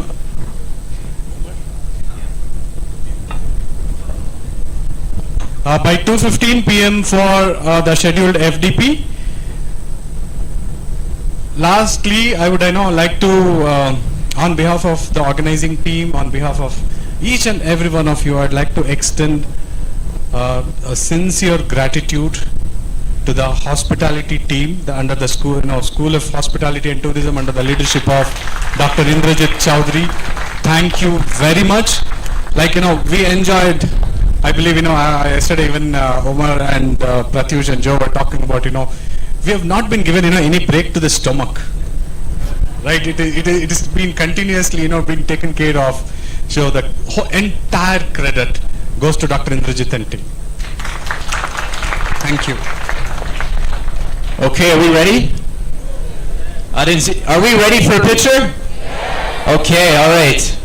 I'm going to do on a count of 3, and what I want to hear is Ames Institutes on 3, okay?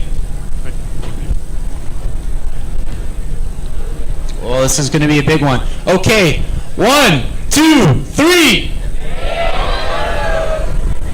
One more time, come on. Louder than that. Let's do Gelpa's time. 1, 2, 3. Okay.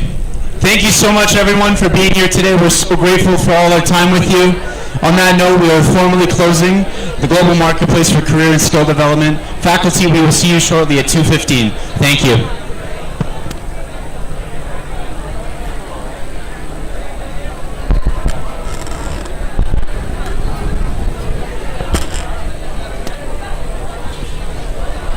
Dear students, there's a small announcement. Request all the students to stay back for a couple of minutes in the auditorium. Please do stay back. Please take your seats. Just a couple of minutes. Please do take your seats.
Hello.